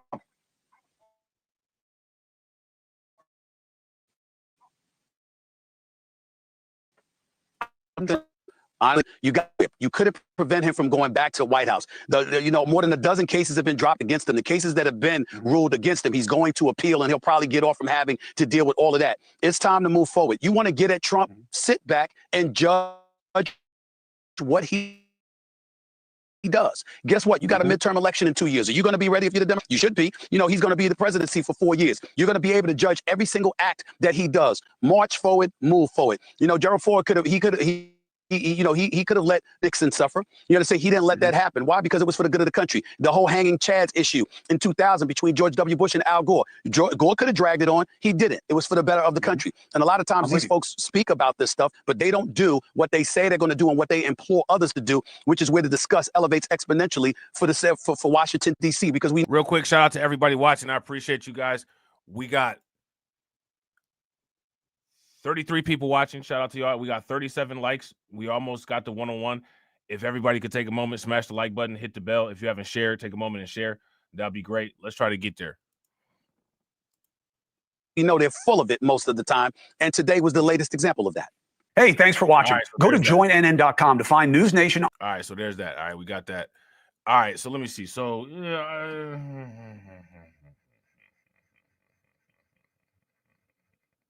let's take a look at this real quick. Let's take a look at this.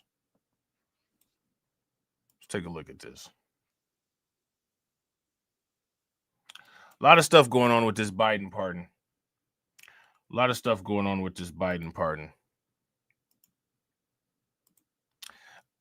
I don't know. I don't know if people knew what they were getting into when they voted for Joe Biden. I don't know if they knew. Reactions are pouring in after President Biden's shocking move to pardon his son Hunter. President Biden hunkering down after pardoning Hunter over the weekend, sparing him from a possible prison sentence and putting an end to a years-long legal saga. Back in June, Hunter was convicted of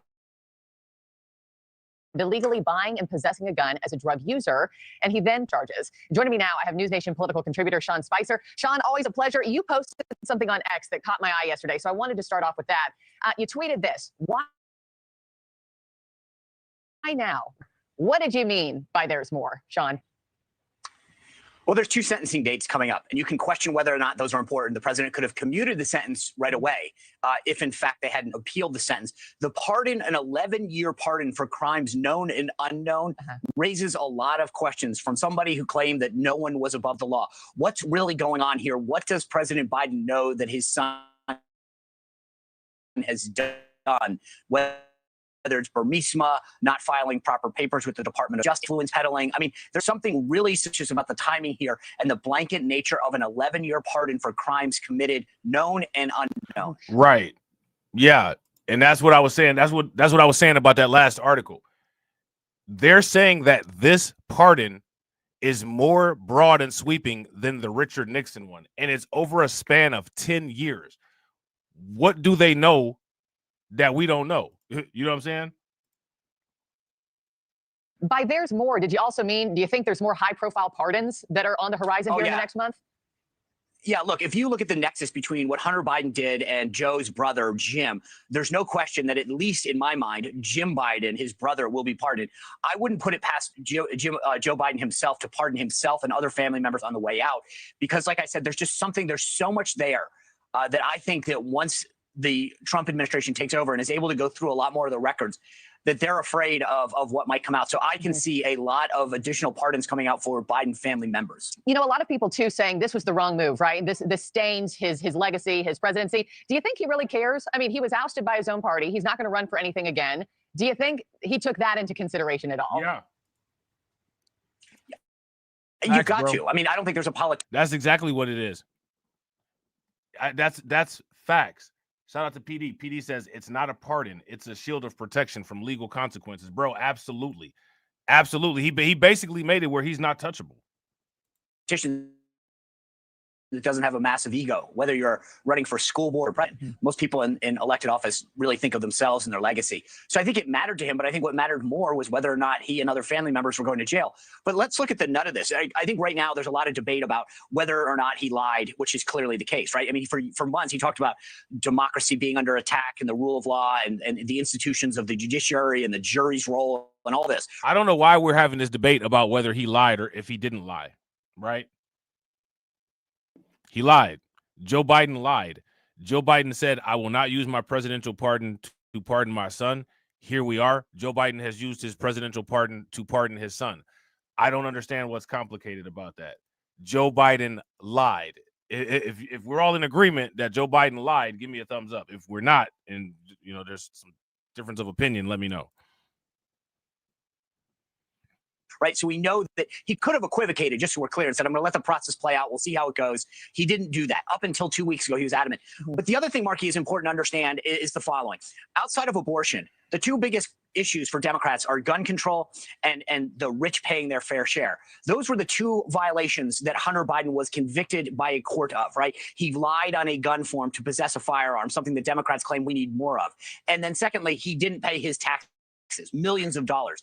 No Democrat has actually spoken out yet about the underlying nature of those. None. They've been absolutely silent. So the next time a Democrat comes out and talks about stricter background checks, more gun restrictions, more of the rich paying their fair share, I think every Republican should point to this case and said, you stood silent while the president's son committed violations of both of those principles that you hold near and dear. So you really don't mean them, do you? I mean, this was such hypocrisy for the Democratic Party and the media to sit back and silently watch them flip-flop, not just on the pardon issue itself, which is what the focus is, but on these two massive issues that are near and dear to liberals. And I got to ask you before I let you go, what do you think Karine Jean-Pierre is thinking? I mean, you've stood at that White House press secretary podium. I mean, obviously you defend your president. Did she know, secretly, or how does that work? What's she thinking this morning after she repeatedly said over and over again he wasn't going to do this? Mark, you're asking a great question because you're right. It is near and dear to me. And I think that when I was press secretary, the press was relentless in attacking me and saying, if President Trump changed his mind, they say I lied at the time, which is clearly not true. I feel for Karine about this much right now because she was adamant that the president wasn't going to change his mind and he had spoke truth. This is the job of a press secretary, though, to speak the policies and pronunciations. Watching everybody, go to join. Yeah, so looking bad for Biden. Now, we're gonna talk about some other stuff, right? We're gonna bring Biden back a little bit later, but we're gonna talk about some other stuff.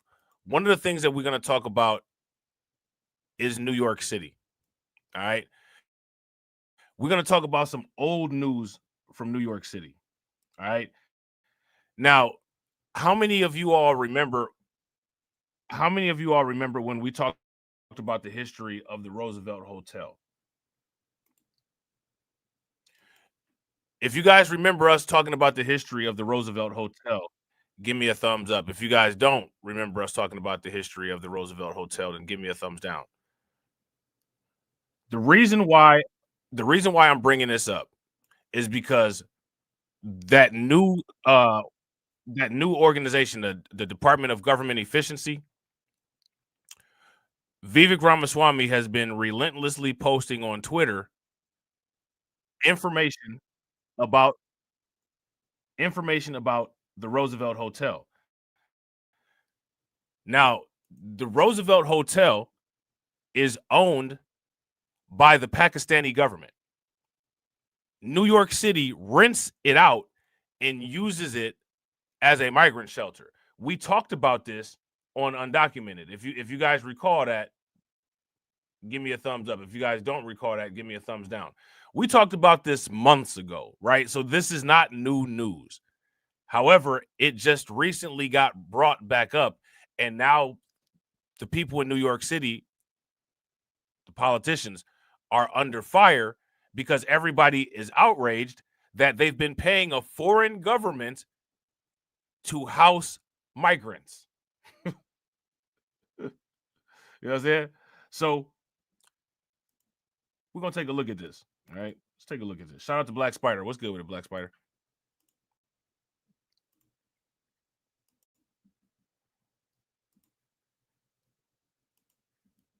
Legal immigration and concerns about migrant crime, major drivers in this latest election. And now a new report finds more than 750,000 illegal migrants are living in New York, and tens of thousands of them have a criminal record. Now, how much do you think that this costs? And how much do you think that this is affecting things? This ain't no good, is it? You think people are happy about this? You think people voted for this? This is some of that stuff that helped. This is some of that stuff that helped the Democrats lose. Legal immigration and concerns about migrant crime, major drivers in this latest election. And now a new report finds more than 750,000 illegal migrants are living in New York, and tens of thousands of them have convictions or pending charges, are living in the Big Apple, and more than 1,000 of those are suspected gang members. Now, again, we got to look at these statistics up here on the screen, right? We got to ask the question, why would anybody vote for policies that support this type of nonsense? It doesn't make any sense. People just check off a box and throw the ballot up in the air and go on about their day as if nothing's going on, and then turn around and get robbed by a moped maniac. You know what I'm saying? I mean, I can't understand this.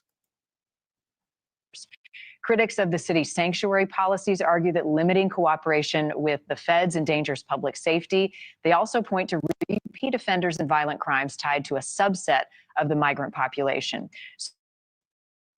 Supporters of sanctuary policies say they protect vulnerable communities and ensure cooperation with enforcement. Mayor Eric Adams, he has sent mixed messages on this, reaffirming the city's sanctuary staff. New York City Councilwoman Vicky Palladino remains outspoken on this issue and joins us now. She represents District 19. Welcome back, as always. First of all, paint a picture for me. I'm guessing you're not surprised by the number of your city. No, I'm not surprised at all. You know, like I said so many times now, again, in recent weeks, since President Trump got reelected, the song remains the same. There's absolutely no changes coming to New York. And they get to cooperate with our police, which is what we desperately need. We also need a change in leadership. That's why Hochul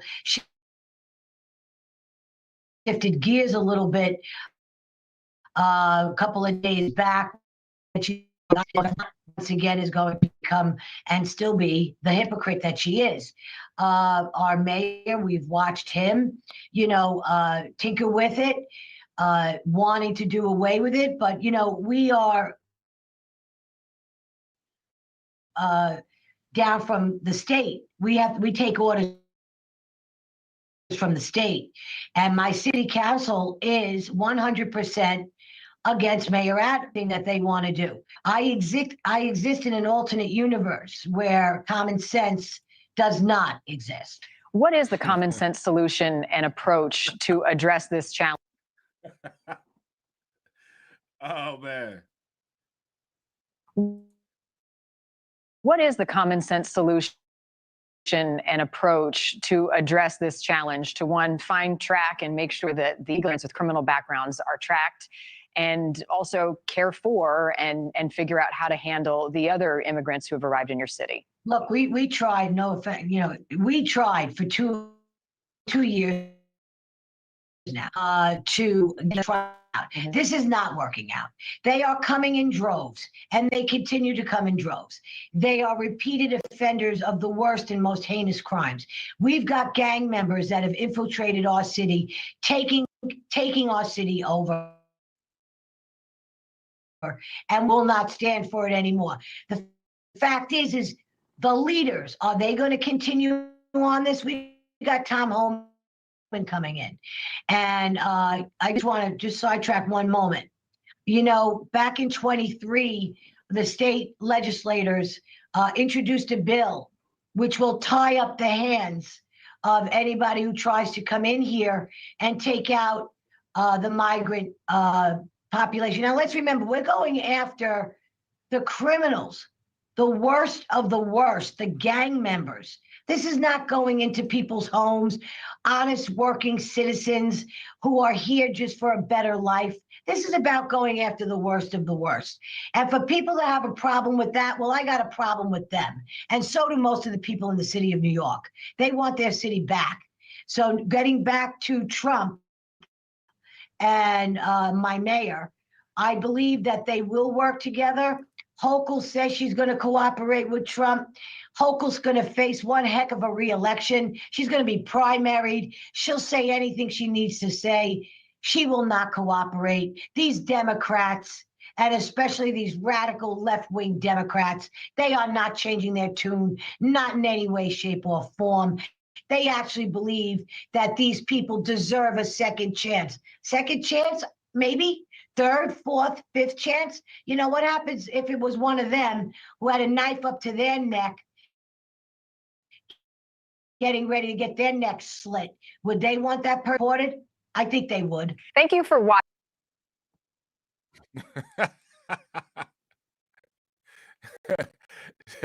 Shout out to AB. AB, what's wrong with New Yorkers, man? Why y'all so aggressive, man? Why y'all so angry all the time? Damn, you know what I'm saying? Look at this. Look at this right here.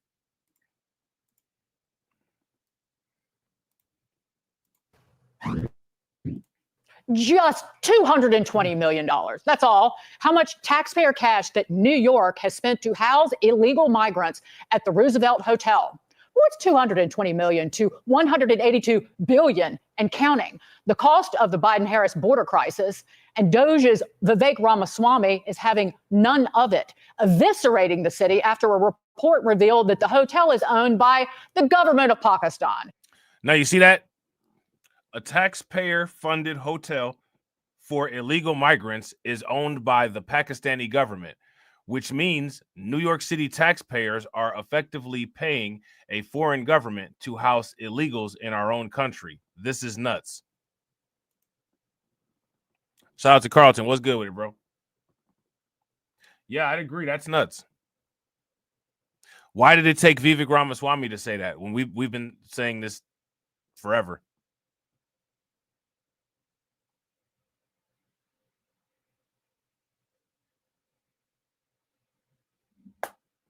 Things that make you go, Posting on X, quote, NYC taxpayers are effectively paying a foreign government to house illegals in our own country. This is nuts. Joining us now is Outkick host and Fox News contributor Tommy Lahren and host of Stacey on the Right on SiriusXM Patriots, Stacey Washington. Welcome to you both. Tommy, I'll start with you. It's bad enough that you're shoveling money at the Roosevelt Hotel for migrants, but when you talk about the Pakistani government owning the thing, you have to say clearly there's nobody giving this worth of reasonable thought. Right. Well, this whole crisis, there's nothing reasonable about it, but it's really a double slap in the face of the taxpayers, and particularly the New York City taxpayers. Not only are they paying an arm and a leg to house illegal immigrants at the Roosevelt Hotel, which we also know by several accounts the Roosevelt Hotel had into, paying it to a foreign and sometimes hostile Middle Eastern nation. So it's two slaps in the face. And you just have to wonder how possibly New Yorkers and blue state individuals could continually vote for this. Now, I understand that they're trending in the right direction. Donald Trump, of course, picks blues for turning a corner here.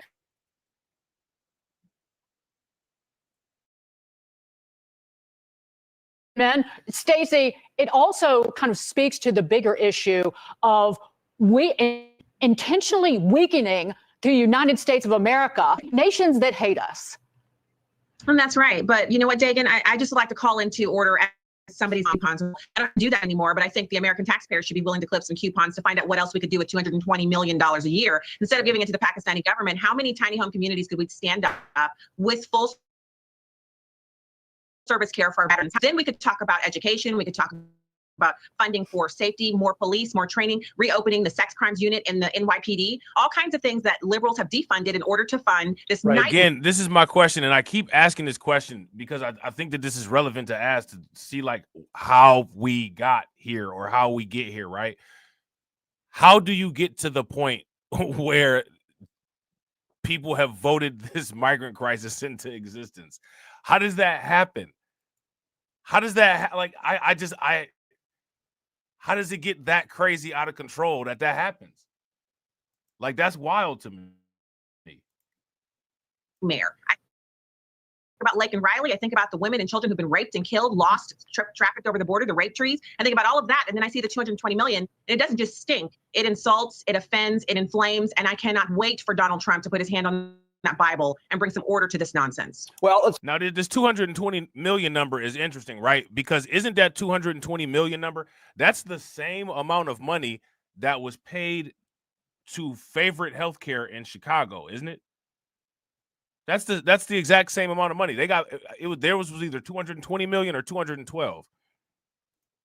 Let's talk about California for a second, because they want to keep Donald Trump out. They've got a special session to resist Trump that begins today. Now, nobody really knows what that means. Even a former member of the resistance himself, former California Assembly Speaker Anthony Rendon, he tells Politico, quote, I love this, it almost feels like a cliche now. The resistance, I don't know what that means. I really don't. You know what, Tommy? I believe him. I don't think anybody there really knows what it means. No, and I think it'd be a better effort to California-proof America. If you look at California, 5th largest economy in the world, but many parts of it look like the third world. I mean, you really have to try to govern a state that poorly. They've got the most illegal immigrants in the nation. They have the worst homeless crisis in the nation. They've got the highest taxes. They have the highest gas prices. I mean, nothing is going right in California besides the natural beauty of it. So you have to wonder how they could destroy that state so badly and then think Donald Trump is the problem. But I'll tell you this, California is trending also in the right direction. We saw this and little inklings of it. Prop 36, of course, passing, even though Gavin Newsom wasn't supportive of it, really undoing a lot of their felon coddling policy. So Californians slowly but surely are waking up. I don't think they want to Trump-proof California. I think they want to make California a little more conservative. I'm hopeful for that. But they still got this goon, this ego with a haircut running the state. Stacey, let them have all of the illegal migrants. Let them resist. Shout out to MC Fact. MC Fact says, actually, unfortunately, the people never had a voice in whether they wanted the sanctuary cities and the flood of the undocumented. So they weren't allowed to vote for their politicians?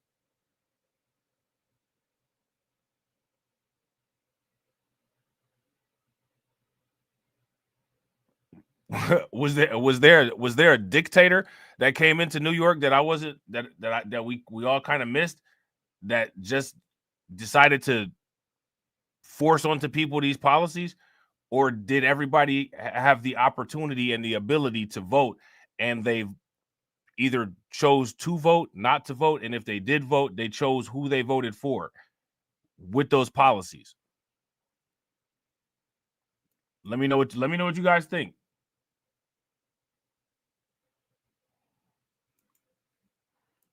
Let them just go full crazy liberal, because that way the rest of us are just free of that insanity.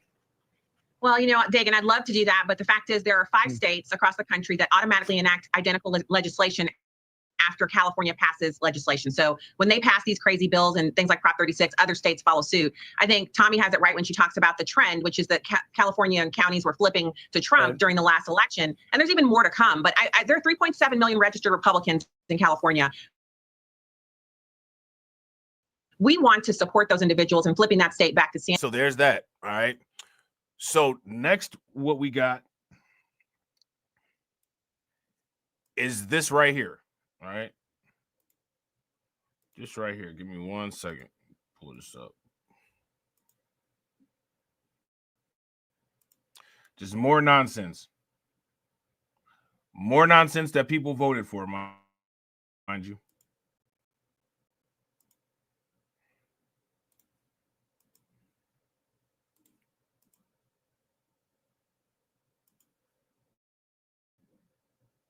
Getting a fresh new glimpse at the massive amount of cash sanctuary cities have soaked up on people who are not American citizens. Both Denver and New York City are spending hundreds of millions of U.S. taxpayer dollars. So the citizens are paying all that money for people who are not citizens. The money is New York City effectively $220 million to Pakistan in order to rent the Roosevelt Hotel as a full-time shelter for who are not The citizens. politicians did say that they wanted their cities to be sanctuary cities. Right?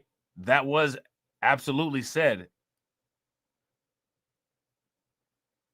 So my question is, why would anybody support the idea of a sanctuary city? The city should be a sanctuary for the people who live there and pay taxes there, not for people who don't, right?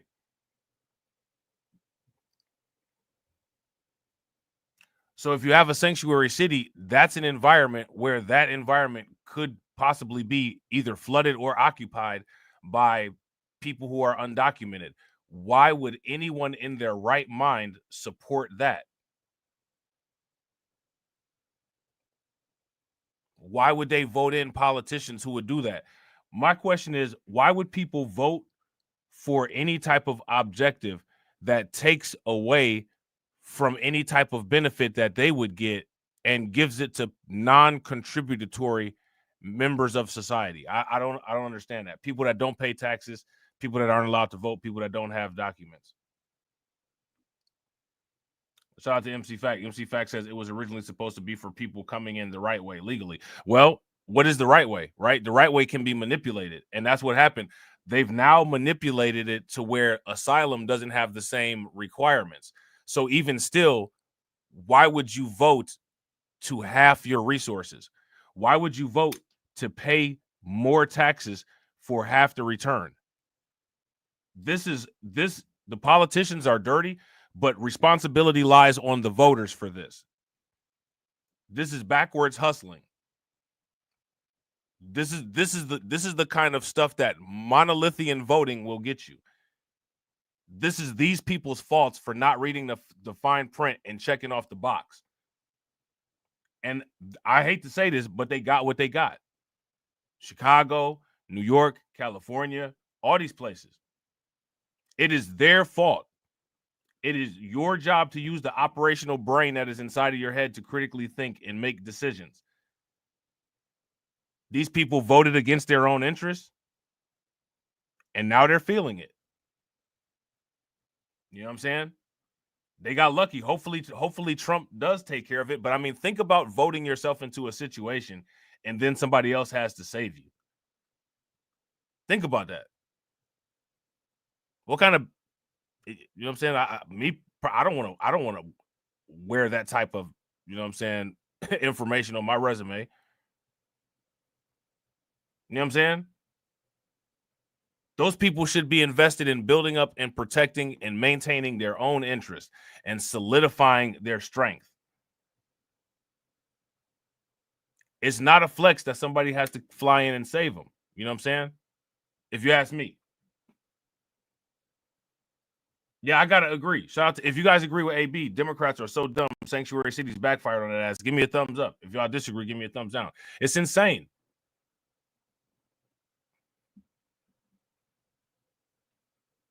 How do you not know that? How do you lack the situational awareness? How do you not know that? How do you not see that stuff coming? I don't get it, man. I don't get it. If someone asks me, I want to vote. I'm gonna let's vote for this politician who is gonna take our tax dollars and use them to fund projects in other cities. I'm not voting for that person. I'm voting for the person that's gonna put the majority of the tax dollars back into the area where I live, specifically the most into the neighborhood where I live at. This voting pattern is beyond bizarre.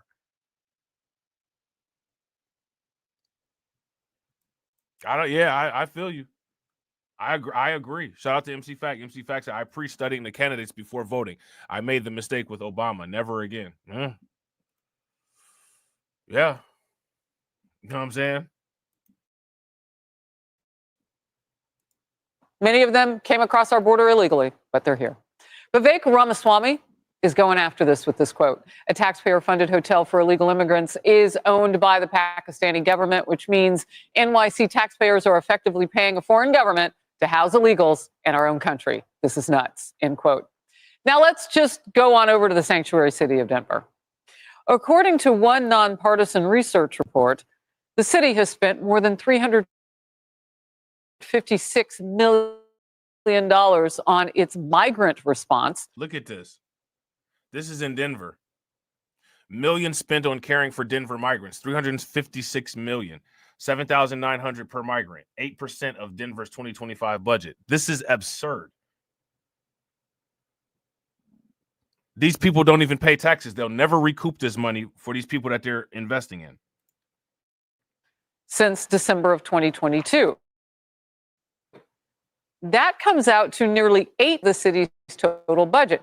Now, that word migrant is not synonymous with illegal immigrant. And when you look at the percentages of people who came here either illegally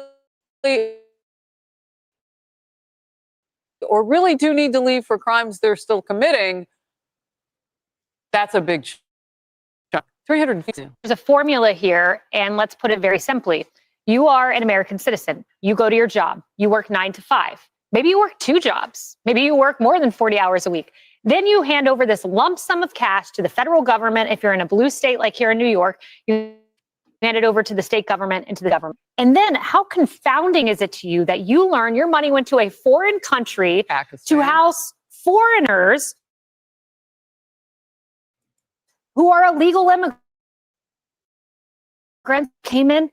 But there's more of all of this, and it's in Cherry. It's a huge funded stay at Roosevelt Hotel. So you funded Jose Ibarra, a murderer, to stay in a luxury hotel before he killed a 22-year-old in Georgia who should still be with us here today. That's how it works.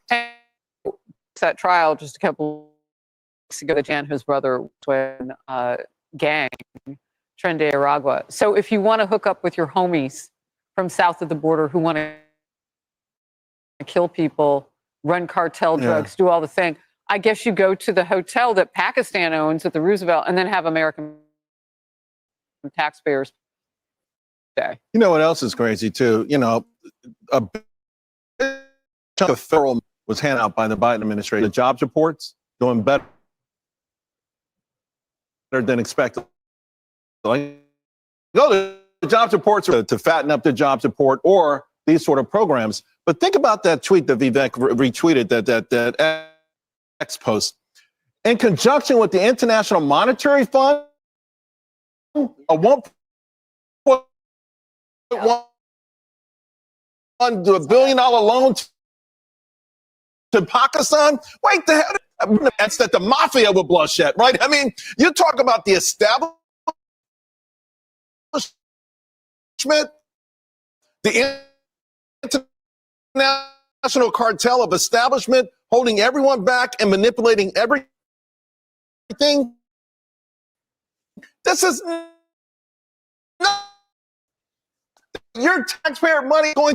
And I'm so glad you brought that up, Charles, because that blew me away when I saw this initial report this morning, that it was the IMF that's obviously loaning money to Pakistan.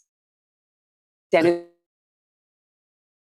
it's, and by the way, it's the Pakistani airlines that owns the Roosevelt Hotel and then lease it back to the city of New York, who gets federal funding. But then, it's just a complete misuse of funding, and it just goes in a big fat circle. And this is why when Eric Adams was saying it's going to be $10 billion, and he was asking Biden for billions, before he got indicted, by the way, that the Biden administration was scoffing. I don't know if that was politics or if that was just the fact that these estimates for what this was going to cost the city were completely out of control. One of the things that's happening to our local economy really quick, this year you've got all these tourists, here for the holidays, right? New York City, hotel prices are at new records, 7% higher than last year. So who is going to end up funding all of this? tourists. Yeah. People coming to experience Christmas in New York. Shout out to everybody watching. I appreciate you guys. If you all haven't smashed the like button yet, please do me a favor. Take a moment, smash that like button. Also, if you guys haven't hit the bell, please take a moment, hit that bell. And also, please share the stream to your social media. We got 39 people watching. Shout out to y'all. And we got 46 likes. We need 7 likes to get to the 1-on-1. And let's try to get the likes to 80. Token them so that they have cash left over to give it to people who came here illegally and want to sleep there. The thing is, it's not to us, but not to the left. And that's what's so crazy about this. And you follow their line of thinking in all of this. I mean, look at after the trial of Laken Riley's killer. What did a media headline read? Laken Riley's killer never stood a chance. Not Laken Riley, the innocent person in this, but the illegal immigrant killer who came into our country who shouldn't be in the first place. Somehow he's the victim in this. Or you look at the interview between ABC's Martha Raddatz and JD Vance when she said, well, it's only a handful of apartment complexes that Trey Araga has taken over in Aurora, Colorado. And his response was, Martha, do you hear yourself? Do you realize how crazy this sounds? Or the fact that under the Biden administration, we've had hundreds of thousands of illegal aliens here, convicted criminals or facing charges that they've allowed to step foot in America. So, it should be nuts, but it's not to the left. And they have this twisted mentality where somehow they are putting, illegal aliens ahead of American citizens. We go last according to them. So that number that you just were talking about, all of those who've come from other countries and they broke into our country, so they broke our law, but they had committed other crimes before. So just a few weeks ago, that number was 425,000. Today we had it on the Faulkner Focus and I said, hey, has that number moved? Yeah, it's over 435,000. You mean you found 10,000 more and they're still here? Well, and how many more? Why can't you get rid of these people? And how many are going to flood to sanctuary cities between now and January 20th? Yeah. 49 days. Hey, everyone. Yeah. I mean, this is ridiculous. This is ridiculous. Literally, I've never seen anything like this. And then just the icing on the cake with the Hunter Biden pardon is just wild. It's just wild, man. It's just wild. You know what I'm saying? So shout out to y'all, man. That's all I got for right now. You know what I'm saying? Probably be live later, maybe make some videos for sure. 12:55 tonight, Tales from the Crypto. So, you know what I'm saying? I will see you guys then. I appreciate each and every one of you guys for being here. Hopefully you guys enjoyed the stream. Shout out to the stream sponsors. I appreciate y'all. Make sure y'all show the 6'4" some love. And also make sure you show my man Alpha Male Pimp Network some love. And I will catch you all on the next one. All right. And as always, life. Yeah, I'm really talking my shit like I'm really him. Hold up. Look, walking this bitch like, hey. Yeah, I'm really him. Talking my shit like, hey. I'm really him. Don't believe me? Come and see me. Got 3 wishes from my genie. Now I'm on your local TV. Y'all on tour, got demons. Say she wanna come and see me when I'm in a local city. I'm like, pause though. Please step aside so they can see me. And I walk up in this light. Yeah, I'm really him. Talking my shit like I'm really him. On God. Walk up in this light. Yeah, I'm really him. Talking about shit like I'm really him. I'm the realest from my city. That's on my knee, that's on Kiwi, that's on mamas. Niggas don't believe me, come and see me. I been dodging all that face. All these niggas working broke, but I been getting paid. All that know me from the street. Flexing for what feature, that's like every other week. Talk behind my back, I kick my feet up, have a seat. Cause at the end of the day, all these watching me as I walk up in this light. Yeah, I'm really him. Talking my shit like I'm really him. On God. Walk up in this light. Yeah, I'm really him. Talking my shit like I'm really him. On God. Walk up in this light. Yeah, I'm really him. Talking my shit like I'm really him. Hold up. Look, walking this bitch like, hey. Yeah, I'm really him. Talking my shit like, hey. I'm really him, hold up.